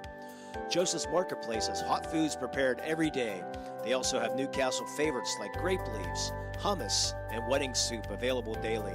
Follow Joseph's Marketplace on Facebook and Instagram for daily updates or stop in to see what's cooking each day. Come hang out at the brand new cafe and bakery, full of great coffee, drinks, sandwiches, snacks, sweets, and free Wi-Fi. In a rush? Go to josephsnc.com and place your cafe order online. Joseph's Marketplace, family owned and operated since 1915.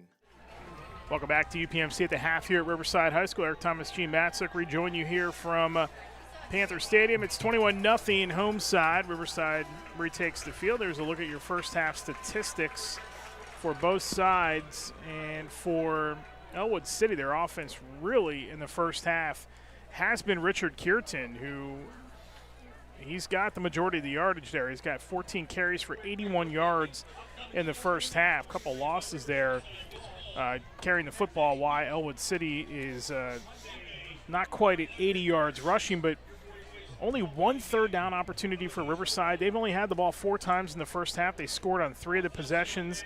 Ellwood City, 6 first half possessions, just 95 yards. And they did take over at the Riverside 26 to start the second quarter, but could not convert. And really, Coach, that's the story of the first half. I mean, I know it's been a slow start for Ellwood City, but they had the chance, and that was a 7-0 game at that point. And then Riverside answered by going 98 yards the other way on the ensuing possession. That flip right there has really just kind of – yeah, no doubt, Eric. That did it. I think that was a big play. That was a big transition there when they were down on the 2-yard line and don't score. They score there, they make it 7-7. Then, there goes Riverside down on a 98-yard drive, and they hit a big play on a pass. So that kind of broke their backs a little bit, and they took the momentum right back. So Ellwood has to, if you look at the stats here, I mean, you look at the rushing yards, they're almost even. But the passing yards, Riverside is 3 of 5, and they've capitalized on their passes. So I think Ellwood City just got to take their time, come out, get their running game going. I think that's where they've had the most success in their running game. Let's take a look at who had the edge tonight so far with our Creative Edge scoring recap, where design and construction come together with experience.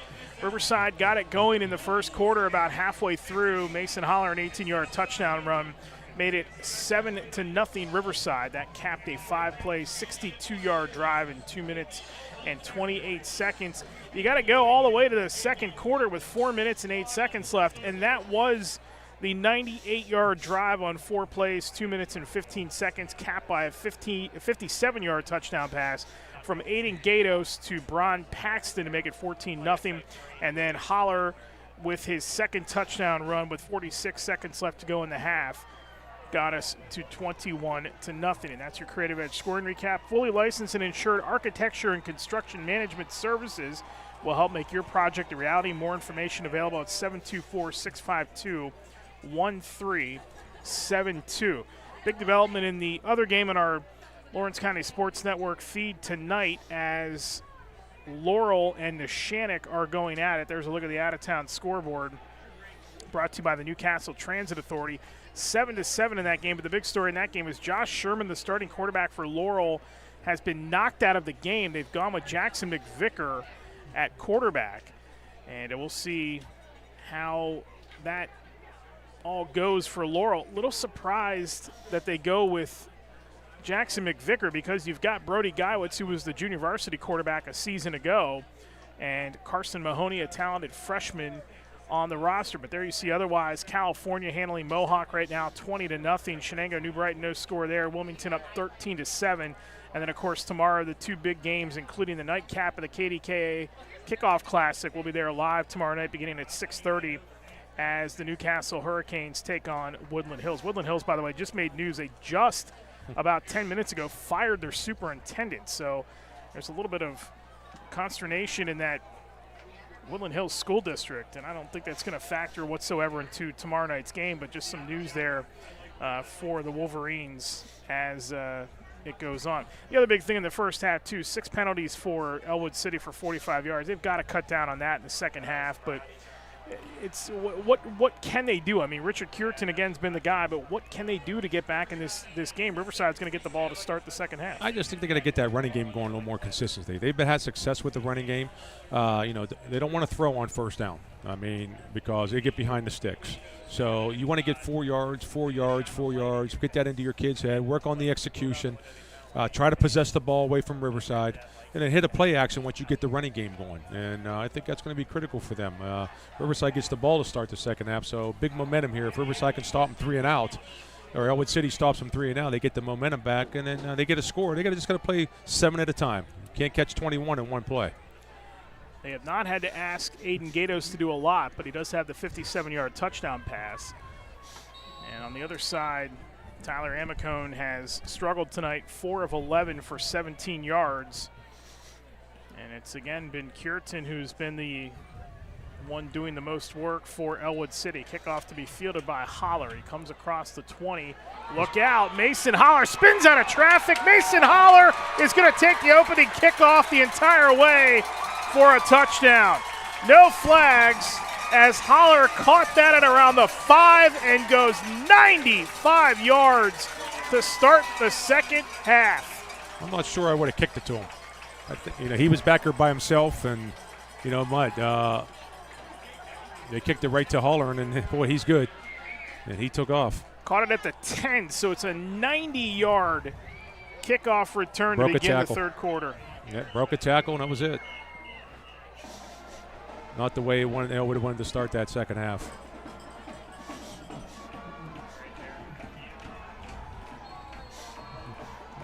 Safran to attempt the point after.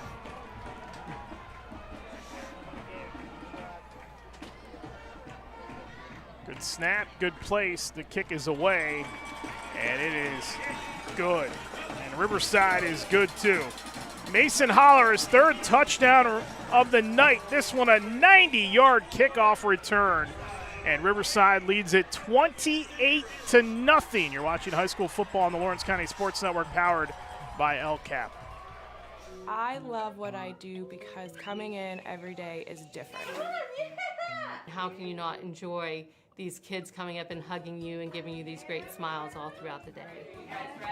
Seeing the progress that our kids make every single day is one of the reasons I love coming to school. What should we do? We have fun. LCAP Early Learning Centers is hiring. Help empower young minds in Lawrence County and become a superhero today. Apply at lcap.org. When you're looking for quality concrete services, contact the experienced professionals at Doran Concrete. Our company is family, locally owned and operated, and has been serving the community for over 30 years. Get residential or commercial concrete services for any size job. Our skilled professionals offer prompt and reliable services at an affordable price. We believe in the principles of honesty, integrity, and reliability. Get in touch with us for exceptional concrete services at prices that you can afford. Mason Holler, a 90-yard kickoff return to start the second half with 11:45 to go in the third, and Riverside is up 28-0 as that's going to scoot by both return men into the end zone for a touchback, and Ellwood City will take over 1st and 10 on its own 25-yard line. Well, all that, what does Ellwood City have to do in the second half, and now they're going to have to start getting it back in chunks. Yeah, just start working your offense. It's the first game. Want to panic. Keep fighting. Mental toughness. Run some short passing game with screens, maybe quick screens. Just to, keep moving the chains and get confidence in the kids. It's a new coach. Coach McConaughey. They're learning him. So, just keep playing the game. Don't play against the scoreboard. Amicone under center to start the possession. Lost the handle, and it looks like Ellwood City did get it back. I believe, yes, it was Cureton who was able to pounce on it. They're going to lose a yard. I misspoke there. I said own 25-yard line. They start at their own 20.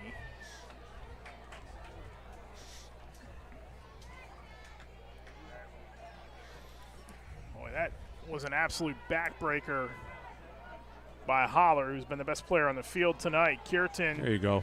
On second down, gets a good block, turns upfield, and is up towards the 30. Upended there by Trenton Kiesling, who's had a busy night tonight for Riverside.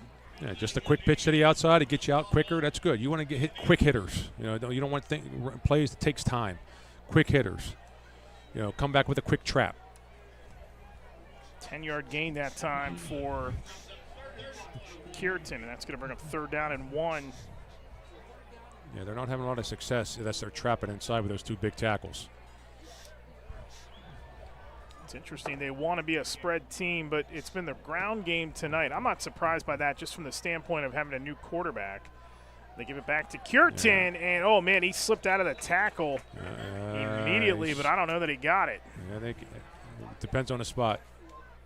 Ollie Astro. They're giving it to him. Yeah, Ollie Astro did a nice job to penetrate there and get up the field, and Cureton slipped by him just enough to get that 1st down. Yeah, see, that quick dive in with the 2 big tackles inside is difficult. You got to trap those 2 big tackles if you're going to have success or try to get outside. So it is a 1st down for Ellwood City, their 3rd of the night. Keeps the sticks moving here. Amicone pitches. Go. There's the quick pitch again. Frisk, and he got rocked over towards the sideline. Good strong hit by Cole Jackson up from his safety spot. There's 6 yards right there, Eric. I mean, that's what they got to do. Just keep doing that inside, outside. Come back with a, like you said, another trap. They're doing fine there. And good movement here by Ellwood City. Don't forget about our Pick'em contest on the Lawrence County Sports Network website. Brought to you by Pizza Joe's. You can join every week. Our Pick'em contest brought to you by Pizza Joe's. Visit pizzajoes.com for additional savings and to open up for the Pizza Joe's Points Loyalty Program with nearly 50 locations in Pennsylvania and Ohio. Everyone goes to Pizza Joe's. Big thanks to Pizza Joe's for supplying dinner for us the other night as we had our preseason meeting, our kickoff meeting, and did our first couple of podcasts of the season. Yeah, they try to come back inside again, no success. You might want to double up. You hit a quick pitch, come back and run it again. Double up your plays that are successful. Big 3rd down and 5 here for Ellwood City. 3rd down and 5 for Ellwood to try to keep this drive alive. Already converted 1 3rd down on the possession. They hand it off. Cureton, nowhere to go. There's Richards blowing through everybody and dropping back at the 31-yard line. A loss of 5, and then it'll bring up 4th down. He's just been a factor all game at D tackle. I mean, he's really handling the line of scrimmage up front, and it makes it difficult to get consistency with your run game. And they will punt it away. We mentioned Amicone in the first half had some tape on the hand, on his throwing hand, his right hand. They've rewrapped that at the half, and it looks much thicker than what it did in the first half, as this punt will be one-handed by Paxton on the fly at the 45, and Paxton. He didn't punt on that time. No, he has not punted the last couple times, okay. So something's up with that hand. I don't know if he got injured on the punt that he muffed or – watch this. Paxton just jumps right in there to pick it up. Yeah, one hand snatched that.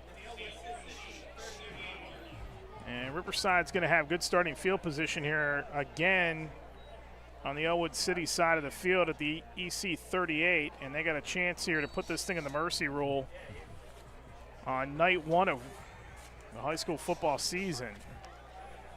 And, man, they have looked good, and they don't have a lot to show for it, but they have just looked good. There's a good tackle in the backfield that time by Cameron Mills.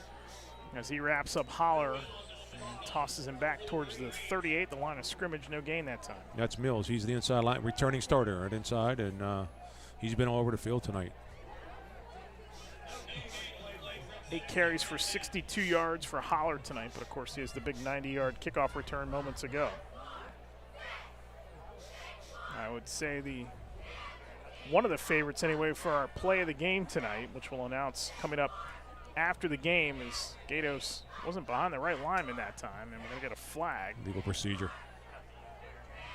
I think the receiver lined up off sides. It's going to be a 5-yard penalty against Riverside. That is just their 3rd penalty tonight.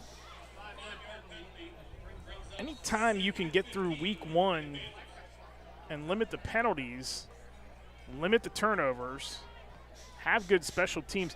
You know, and that's another point that Fran Ramsden made earlier in the week. He said that they have really focused on special teams and paid more attention to that in the offseason, as Holler's going to get the carry again on 2nd down, and Mason Holler to the outside. Yep, just an outside zone, that's all. Running for the outside for the tackle, and they're sealing the edge, and he's getting good positive yards. You know, we always said, Eric, and, you know, when I was coaching it, special team was always first. Special teams, defense, and offense. You got to have good special teams. It's a gain of 10. Cordite Crum had to stop that time for Ellwood City. Yeah, that's a big bonus when you can win in all 3 phases. Gatos back to pass, gonna lob it, got a man, Santillo got underneath of it, made the adjustment and takes it in for the touchdown. 34-yard touchdown strike from Aiden Gatos to first-year player Matthew Santillo, with 6:15 to go in the 3rd. Riverside is a point after away from the mercy rule. Yeah, it looks like Ellwood City was in a man-to-man. Here we see it again. He just ran a post pattern again, man-to-man. Good catch, good throw. Underthrew him just a little, but he put it where he needed to put it.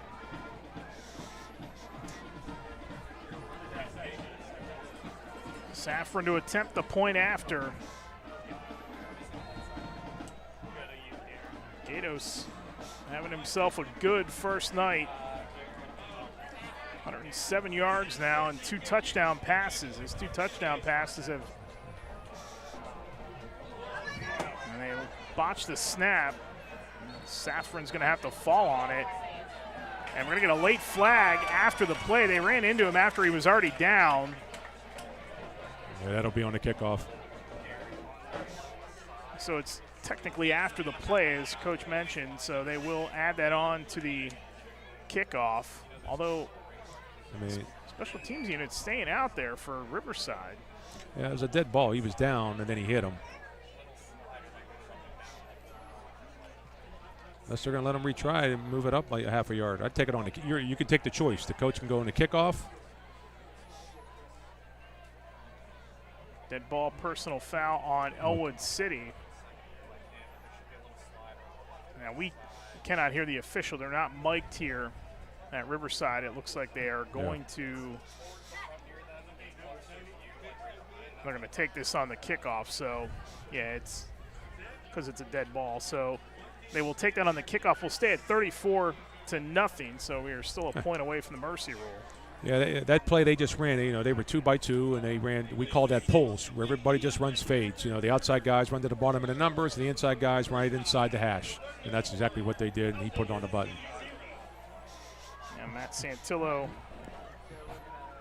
his first reception as a varsity football player, 38-yard touchdown catch from Aiden Gatos, who tonight is 4 of 6 for 107 yards and 2 touchdowns. Yeah, they really got a nice balance tonight with the running game and the passing game, and that's big on their offense. 3 plays and 38 yards in 2 minutes and 1 second. Joseph's Marketplace drive summary for Riverside. So their touchdown drives tonight, 562 and 228, 498 and 215, 635 and 148, 338 yards in 201. They have wasted no time in scoring tonight. Yeah, they've had one long field. And they scored on that possession. And they scored. It was like 3 short and field. So the penalty was assessed to the kickoff. They moved it to the 45. And that will give them an opportunity here to boot that in the end zone. Seraphin's had a couple pretty good kickoffs tonight.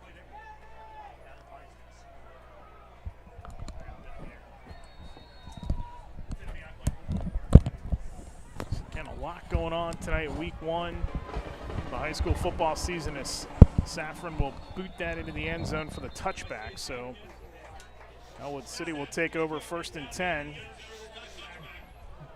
on its own 20-yard line once again. Yep, just got to keep playing. It's the first game, like I said. Just keep trying to execute your offense.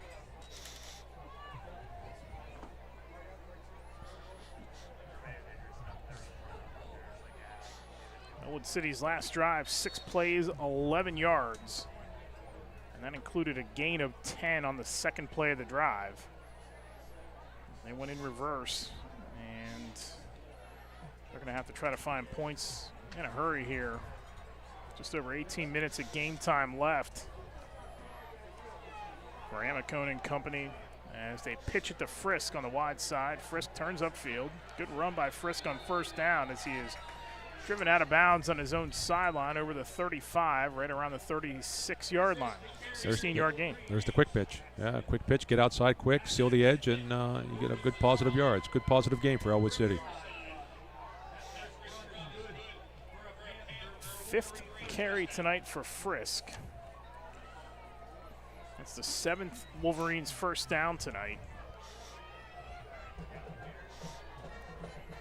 Doesn't get any easier for Ellwood City with the shift to the Western Hills as they gang up on Frisk that time. Richards and also Winston Myers. We haven't called his name much tonight, but Winston Myers in there in the stop as well. Yeah, that front four for Riverside is just tough to run inside on them.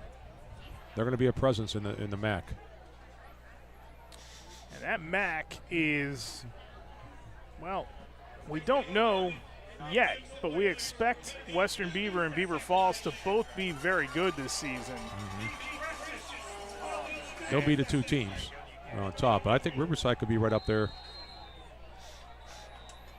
You know, Neshannock is back in that conference now. Mohawk is getting manhandled tonight, but that's a good Cal team anyway, so another penalty on Ellwood City. They're 7th tonight. You know, Ellwood City's just inexperienced. They lost a lot of kids from last year. You know, they just got to get experience and playing time. Lost their head coach as well. There's a good look at Fran Ramsden, the head coach of Ellwood City. But yeah, in the Midwestern now, I mean, you've got Beaver Falls going to start Rodney Slappy, a freshman quarterback, and they bring a load of talent back. That is the deepest they've been since Nick Nardone was the head coach there. They bring back, and I believe Nick Nardone is on this staff here in Riverside now. Oh, okay. Is he really?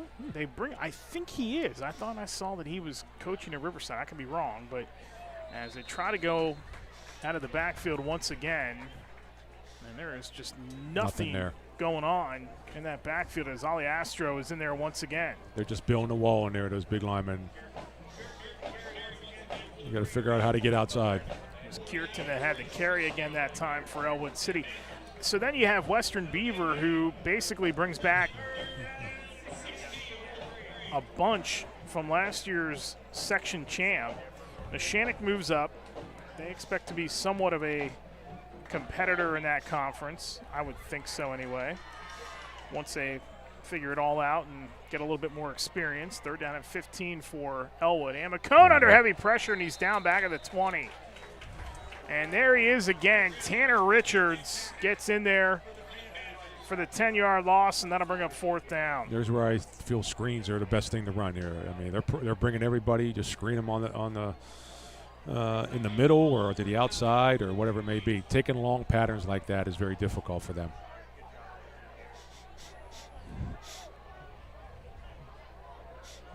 Four plays and 4 yards for Ellwood City on that drive, thanks to Richards and company. You know, so Western Beaver, again, good. Mohawk, you know, if they get the quarterback situation figured out, and this is without us even seeing anything from tonight's game, but down 21-0 to a good Cal team that won the Tri-County South a season ago, but has to replace a bunch of guys.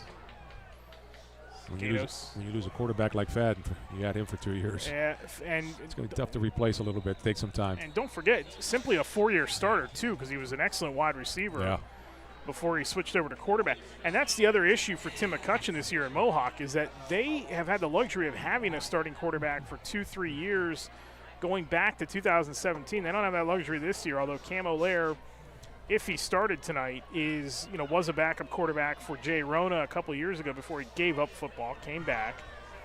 And they had a 3-way battle in camp to see who was going to be their starter, and we'll have to see who. I think a lot of the teams in the Tri-County they're going to need the exhibition games. They're going to need to get their kids settled in and get the inexperienced experienced. That'll be the key for all of them. Gatos hands off. Holler. Banging around, and we got a flag down. I think the officials got to keep these teams, after the whistle. Calm them down. An injured player on the field for Riverside. That's Josiah Sims. Looks like a cramp. First time we've had that happen tonight. Flag is against Ellwood City. And it's going to be another personal foul.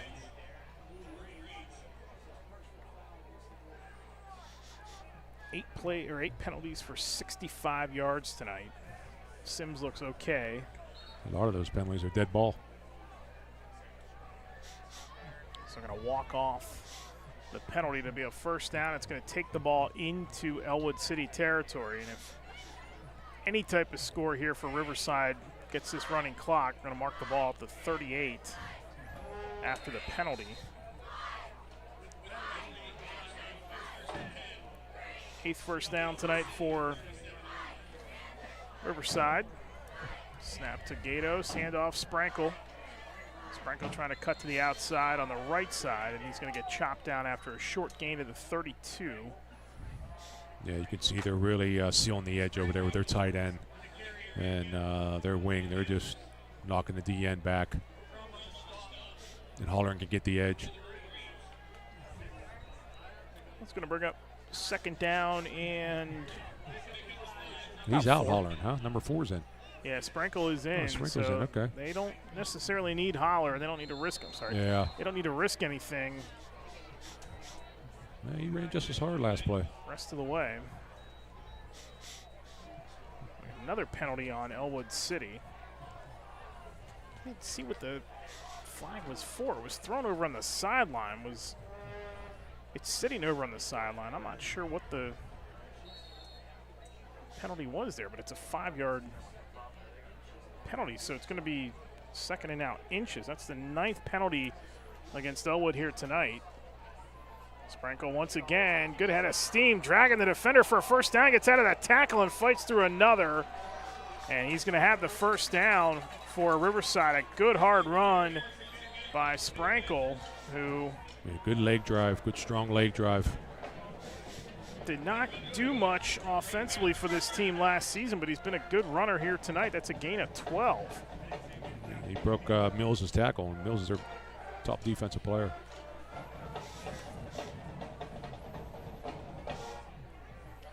So after 2 penalties, we get it sorted out. Gatos didn't have anywhere to go with it that time, and he's going to get what he can to the 21. 2-yard gain that time for Gatos. Gang tackle there by the Ellwood defense.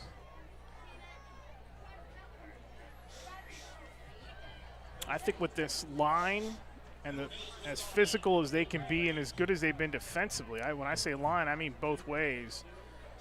I do think this Riverside team is going to be a problem in this conference. Yeah, I mean, I think, they got a good balance on offense. They get that running game going, then that opens up Gatos on the play-action game, passing game. Gatos hands off, Sprankle again, good head of steam across the 20. And he pushes his way down to the 16-yard line on a gain of 5. If the offensive line's handling the line of scrimmage, you got to bring another guy up. So it makes it, then they go man to man. So that plays into Riverside's hand. So, they got some weapons they can get it to, and they're going to be dangerous in the MAC. Chance Marciano the stop that time for Ellwood City. It's third down. About 3 to go. Down to 19 seconds to go in the quarter. They do have to snap the ball. There's about a 5-second difference in favor of the play clock. They hand it off Sprankle. Get a good burst, and he's inside the 10. And Marciano a touchdown saving tackle, but it'll be first and goal at the 8-yard line. Another first down for Riverside. Well, he's identical to Hollering. Yeah, I thought it was him at first. I mean, they run exactly alike. Low to the ground, good agility, good leg drive. You can see the cuts. That will take us to the fourth quarter. 2 scores by Riverside, and it's 34-0 Panthers here on the Lawrence County Sports Network, powered by LCAP.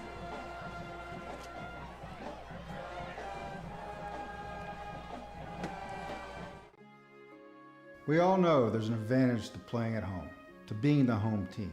At LGKG, we've been your home team personal injury attorneys for auto accident and workers' compensation cases for over 90 years. We know what works and how to win. We have all the credentials. At LGKG, we don't take every case. We handpick our clients so that we can give you the attention you deserve. GEM building contractors and developers have a proven record of performance on any size project. They bring value, local craftsmanship, expert management to meet any challenge. From design construction, from inspection to budget estimation, GEM Builder has been building our community for 70 years. Tonight's game of the Lawrence County Sports Network is brought to you by the Red Zone. Score big at the Red Zone. And by Madura Bonner Law, a community firm dedicated to protecting your possessions. 34-point lead for Riverside here as we start the fourth quarter. Again, a reminder, coming up after the game tonight, stay tuned for an abbreviated Tri-County Principals Association post-game show. Then you can go and watch Don Rebel and the Trib Live High School Sports Network's scoreboard show, and then stay tuned after that. James Dotson will have the final whistle for you at the Crane Room tonight, beginning at 10 o'clock on our YouTube channel on the Lawrence County Sports Network. We'll have a recap of all the contests tonight in Lawrence County and a couple of news and notes for you as well coming up tonight. Our first edition of the Final Whistle, that'll come to you live from the Crane Room Grill in Newcastle tonight, beginning at 10 o'clock on the Lawrence County Sports Network. So we have a first and goal here for Riverside to start the fourth quarter, and then this score, if they get in, is going to be a running clock the rest of the way.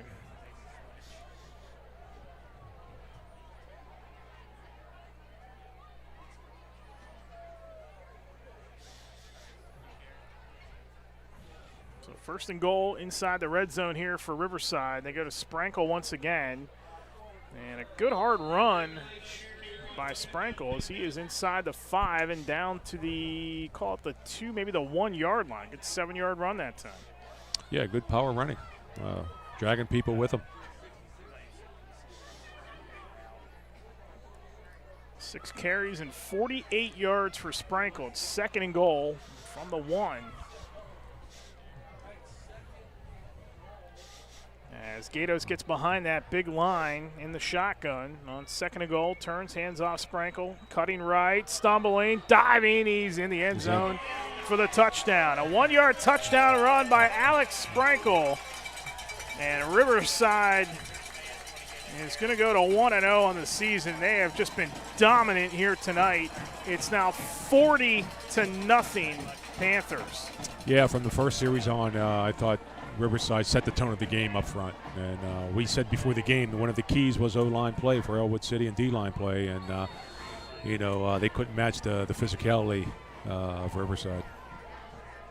Safran to attempt the point after out of the hold of Jackson. It's going to be a running clock either way. It's good snap, good place, good kick. And that'll make it 41-0. Riverside is running away with it here on the Lawrence County Sports Network, powered by LCAP. For 20 years, Melee Chiropractic has treated athletes of all ages to help them get safely back to the top of their game. Melee Chiropractic has 3 full-time doctors in their office, and all 3 are former area athletes who have had to battle injuries throughout their careers. They want to help you get safely back on your feet. But more importantly, help stop the injuries before they happen. Prehab before you rehab. Attention all high school student athletes. During your sports season, a $30 visit to the Melee Chiropractic office includes an adjustment and/or all therapy is necessary. From the athletes of tomorrow to the weekend warriors and everything in between. Let Melee Chiropractic keep you in the game. Tonight's game is brought to you by Parada Jones McCree. Excellence is our guarantee. And by the Crane Room Grill, family-owned restaurant, brewery, and banquet center in Newcastle. Eric Thomas and Gene Matsuck with you here tonight. 41-0 Riverside. That drive, courtesy of Joseph's Marketplace, 6 plays, 58 yards in 3 minutes and 59 seconds. It's the longest drive in terms of time tonight. I was going to say, they haven't had a lot of play on their drives. It's been 6 and under, right? Probably. Yeah, anything 6 above plays. 6? That's the second 6-play drive. They did have a 6-play, 35-yard drive earlier as Danucci misplays the kick, and he's going to try to find some room to run and get what he can to around the 21-yard line. We got a lot of whistles here. Yeah, you just got to keep it under control. Keep that clock moving tonight as well.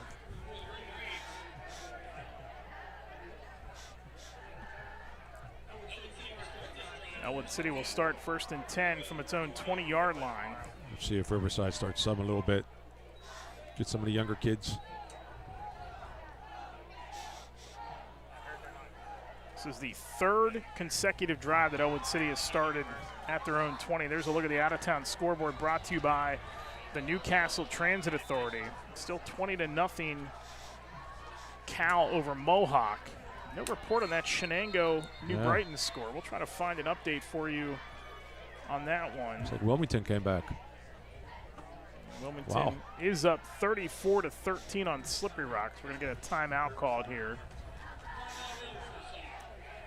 Just want to point out that, you know, when you get a big lead like this, the team that's up, you want to get those kids in because that's great experience for them. You know, give them time, let them get the experience because you may need them down the road. And so it's good to get game experience.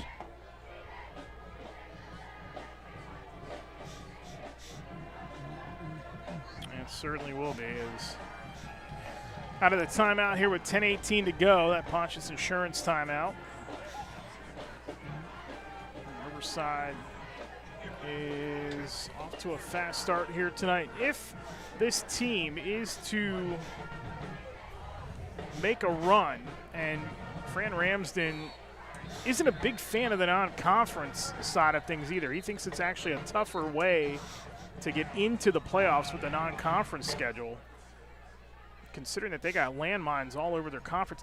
Now, the one thing I'll say about the conferences, too, I'm not a big fan of the irregularities in terms of numbers. You have, you know, sections and conferences like Newcastle's where you only play 4 opponents in your section, and then you have other ones like 2A where there's more teams and they have 4 sections. You've got more section games that you've got to worry about. Well, we went to the 6 classifications. It thinned everything out. It did thin everything out. 4A and I think, you know, 5A got loaded.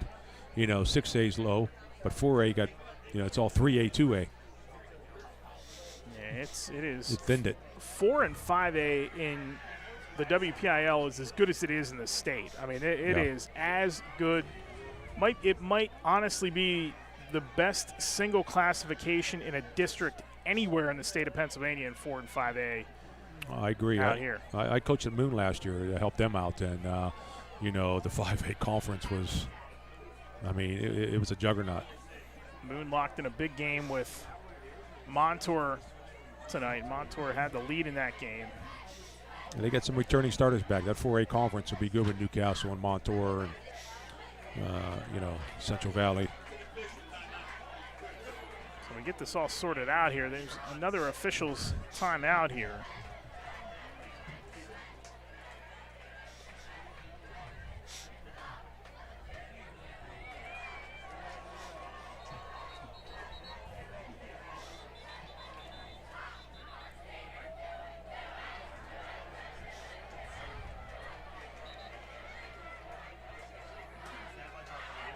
right, so we get all this sorted out by these officials here. They had an official stoppage. Now we're ready to go, and they can wind the clock again. 1st and 10 for Ellwood City.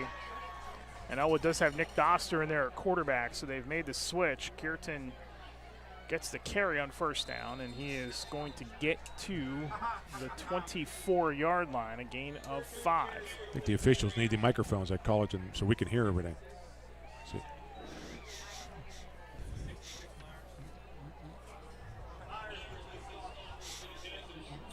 Big Winston Myers with the stop once again for Riverside.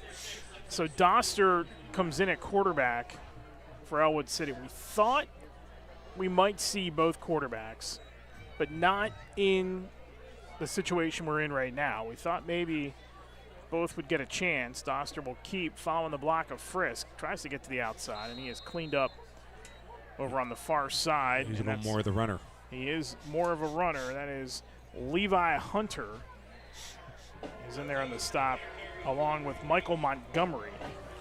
Yeah, good time to analyze. They get to look at this film and see and analyze things and, regroup for next week.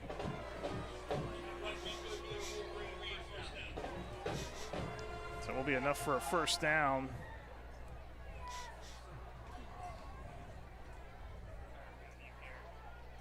For Doster, 1st down for Ellwood City, their 8th of the night.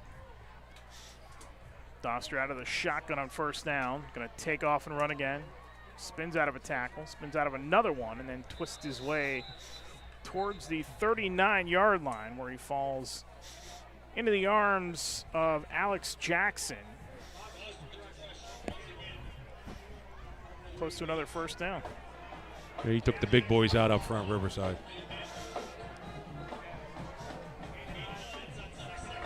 Second down and 1 now for Ellwood City as the clock winds down to 8:14 to go. And tomorrow night we have Newcastle and Woodland Hills. That bad snap. Doster going to have to eat it back at the 35. Going to lose 4 on the play. As, again, Levi Hunter causing some havoc up the middle, makes the stop. I'm going to have to tune into that one. Newcastle and Woodland Hills. Yeah, that's going to be an interesting game. That's a loaded Newcastle team and a Woodland Hills team that has to replace 18 graduating seniors. Wow. Including Scoop Smith, who was one of the most electric in the WPIAL. They do bring a lot of talent back. Elijah McGuire is going to be a very good running back. They've got some good skill players, too. That's going to be a good test for both sides as Doster scrambles out of traffic once again, twist and turn back to the 35, and he is going to get stopped there by a slew of green shirts for no gain.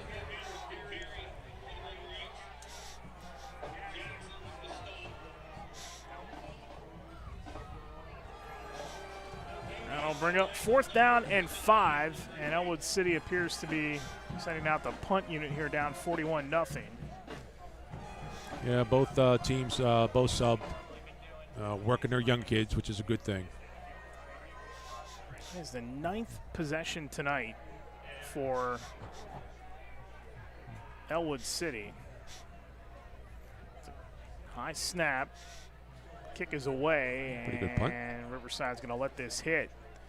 And it will die at the 34. So that's where the Panthers will take over up 41-0 with 6:34 to go in this contest. Beautiful night for football. A cold 60s. Next week it's going to get up in the mid-80s. Yeah, we'll have that heat wave that we always seem to get after the start of the season. There's always that week where it gets like blazing hot. And we're into the football season. Shenango, wow. And there we go, Shenango up 34-8. So Casey Hilton is on the way to win his debut as the head coach of the Wildcats.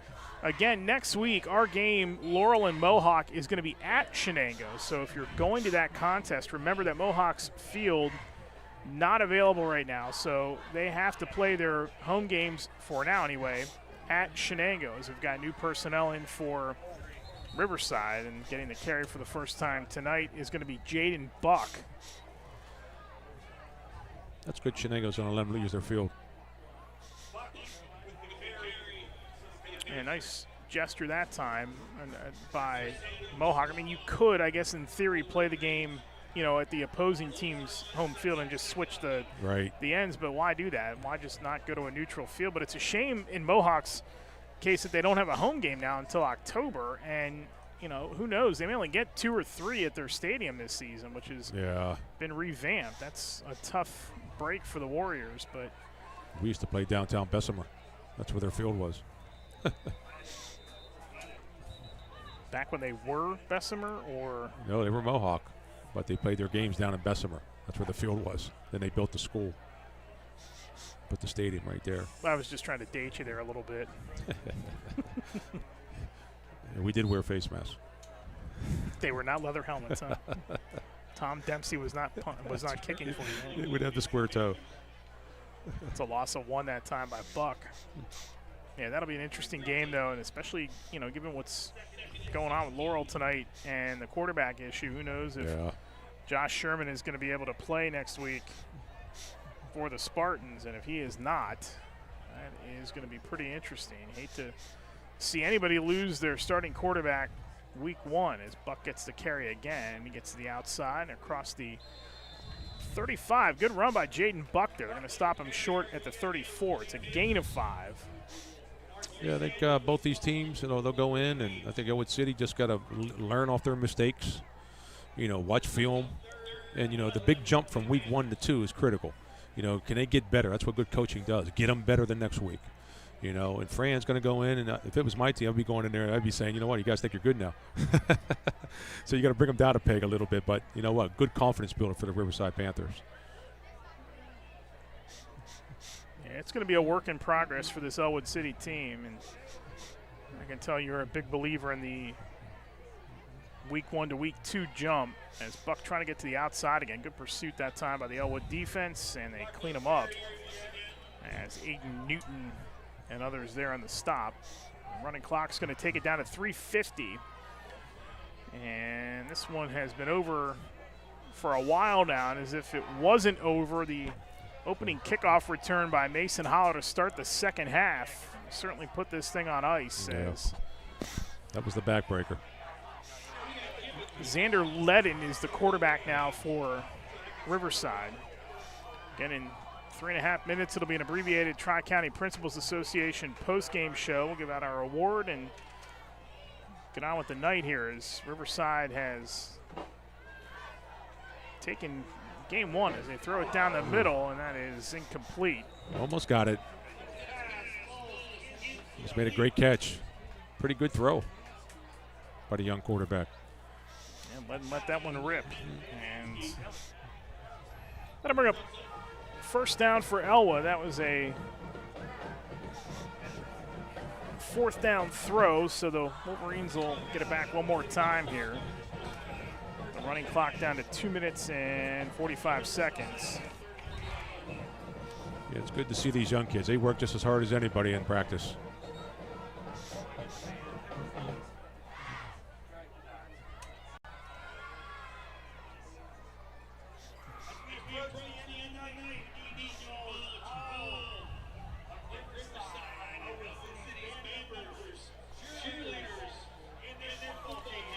So Riverside cruising tonight.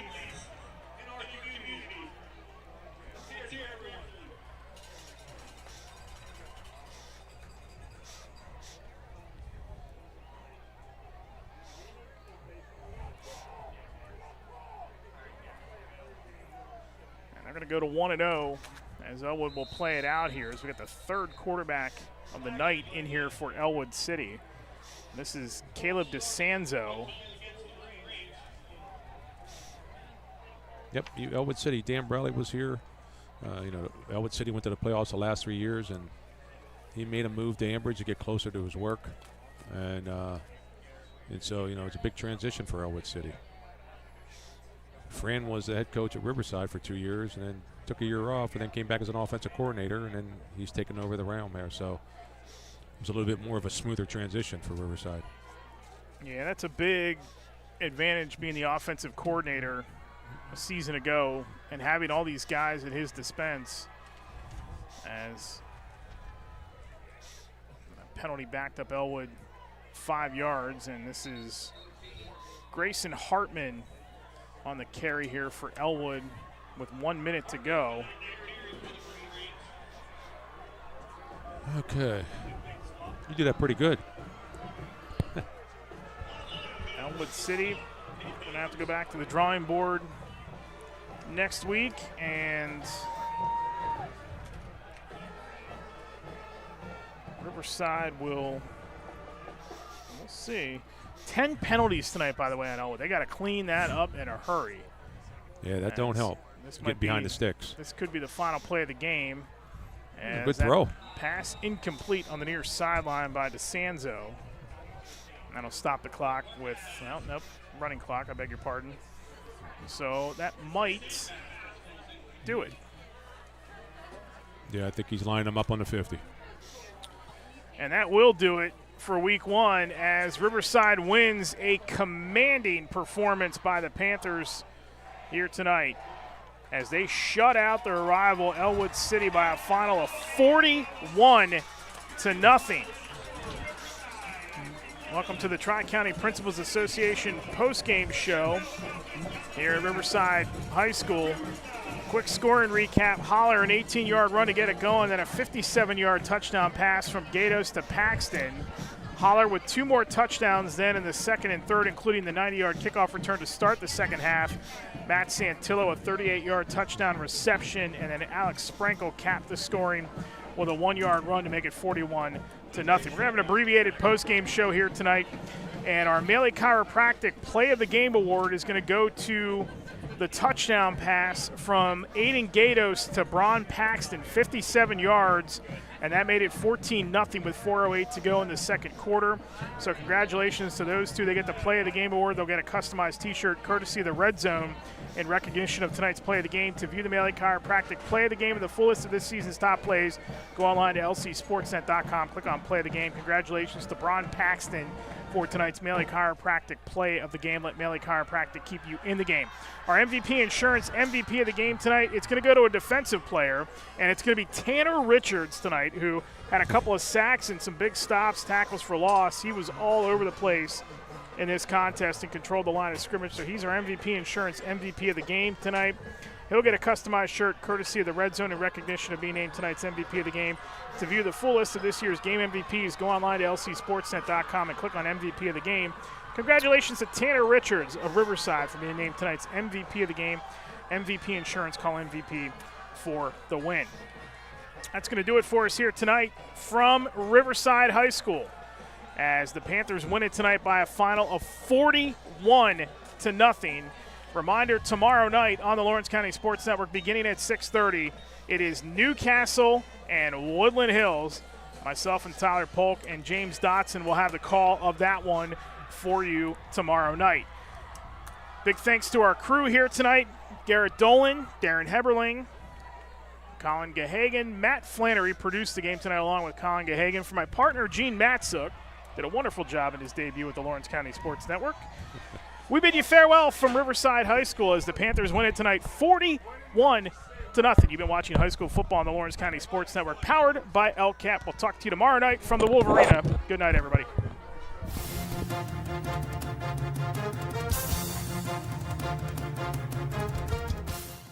Your voice for Lawrence County sports.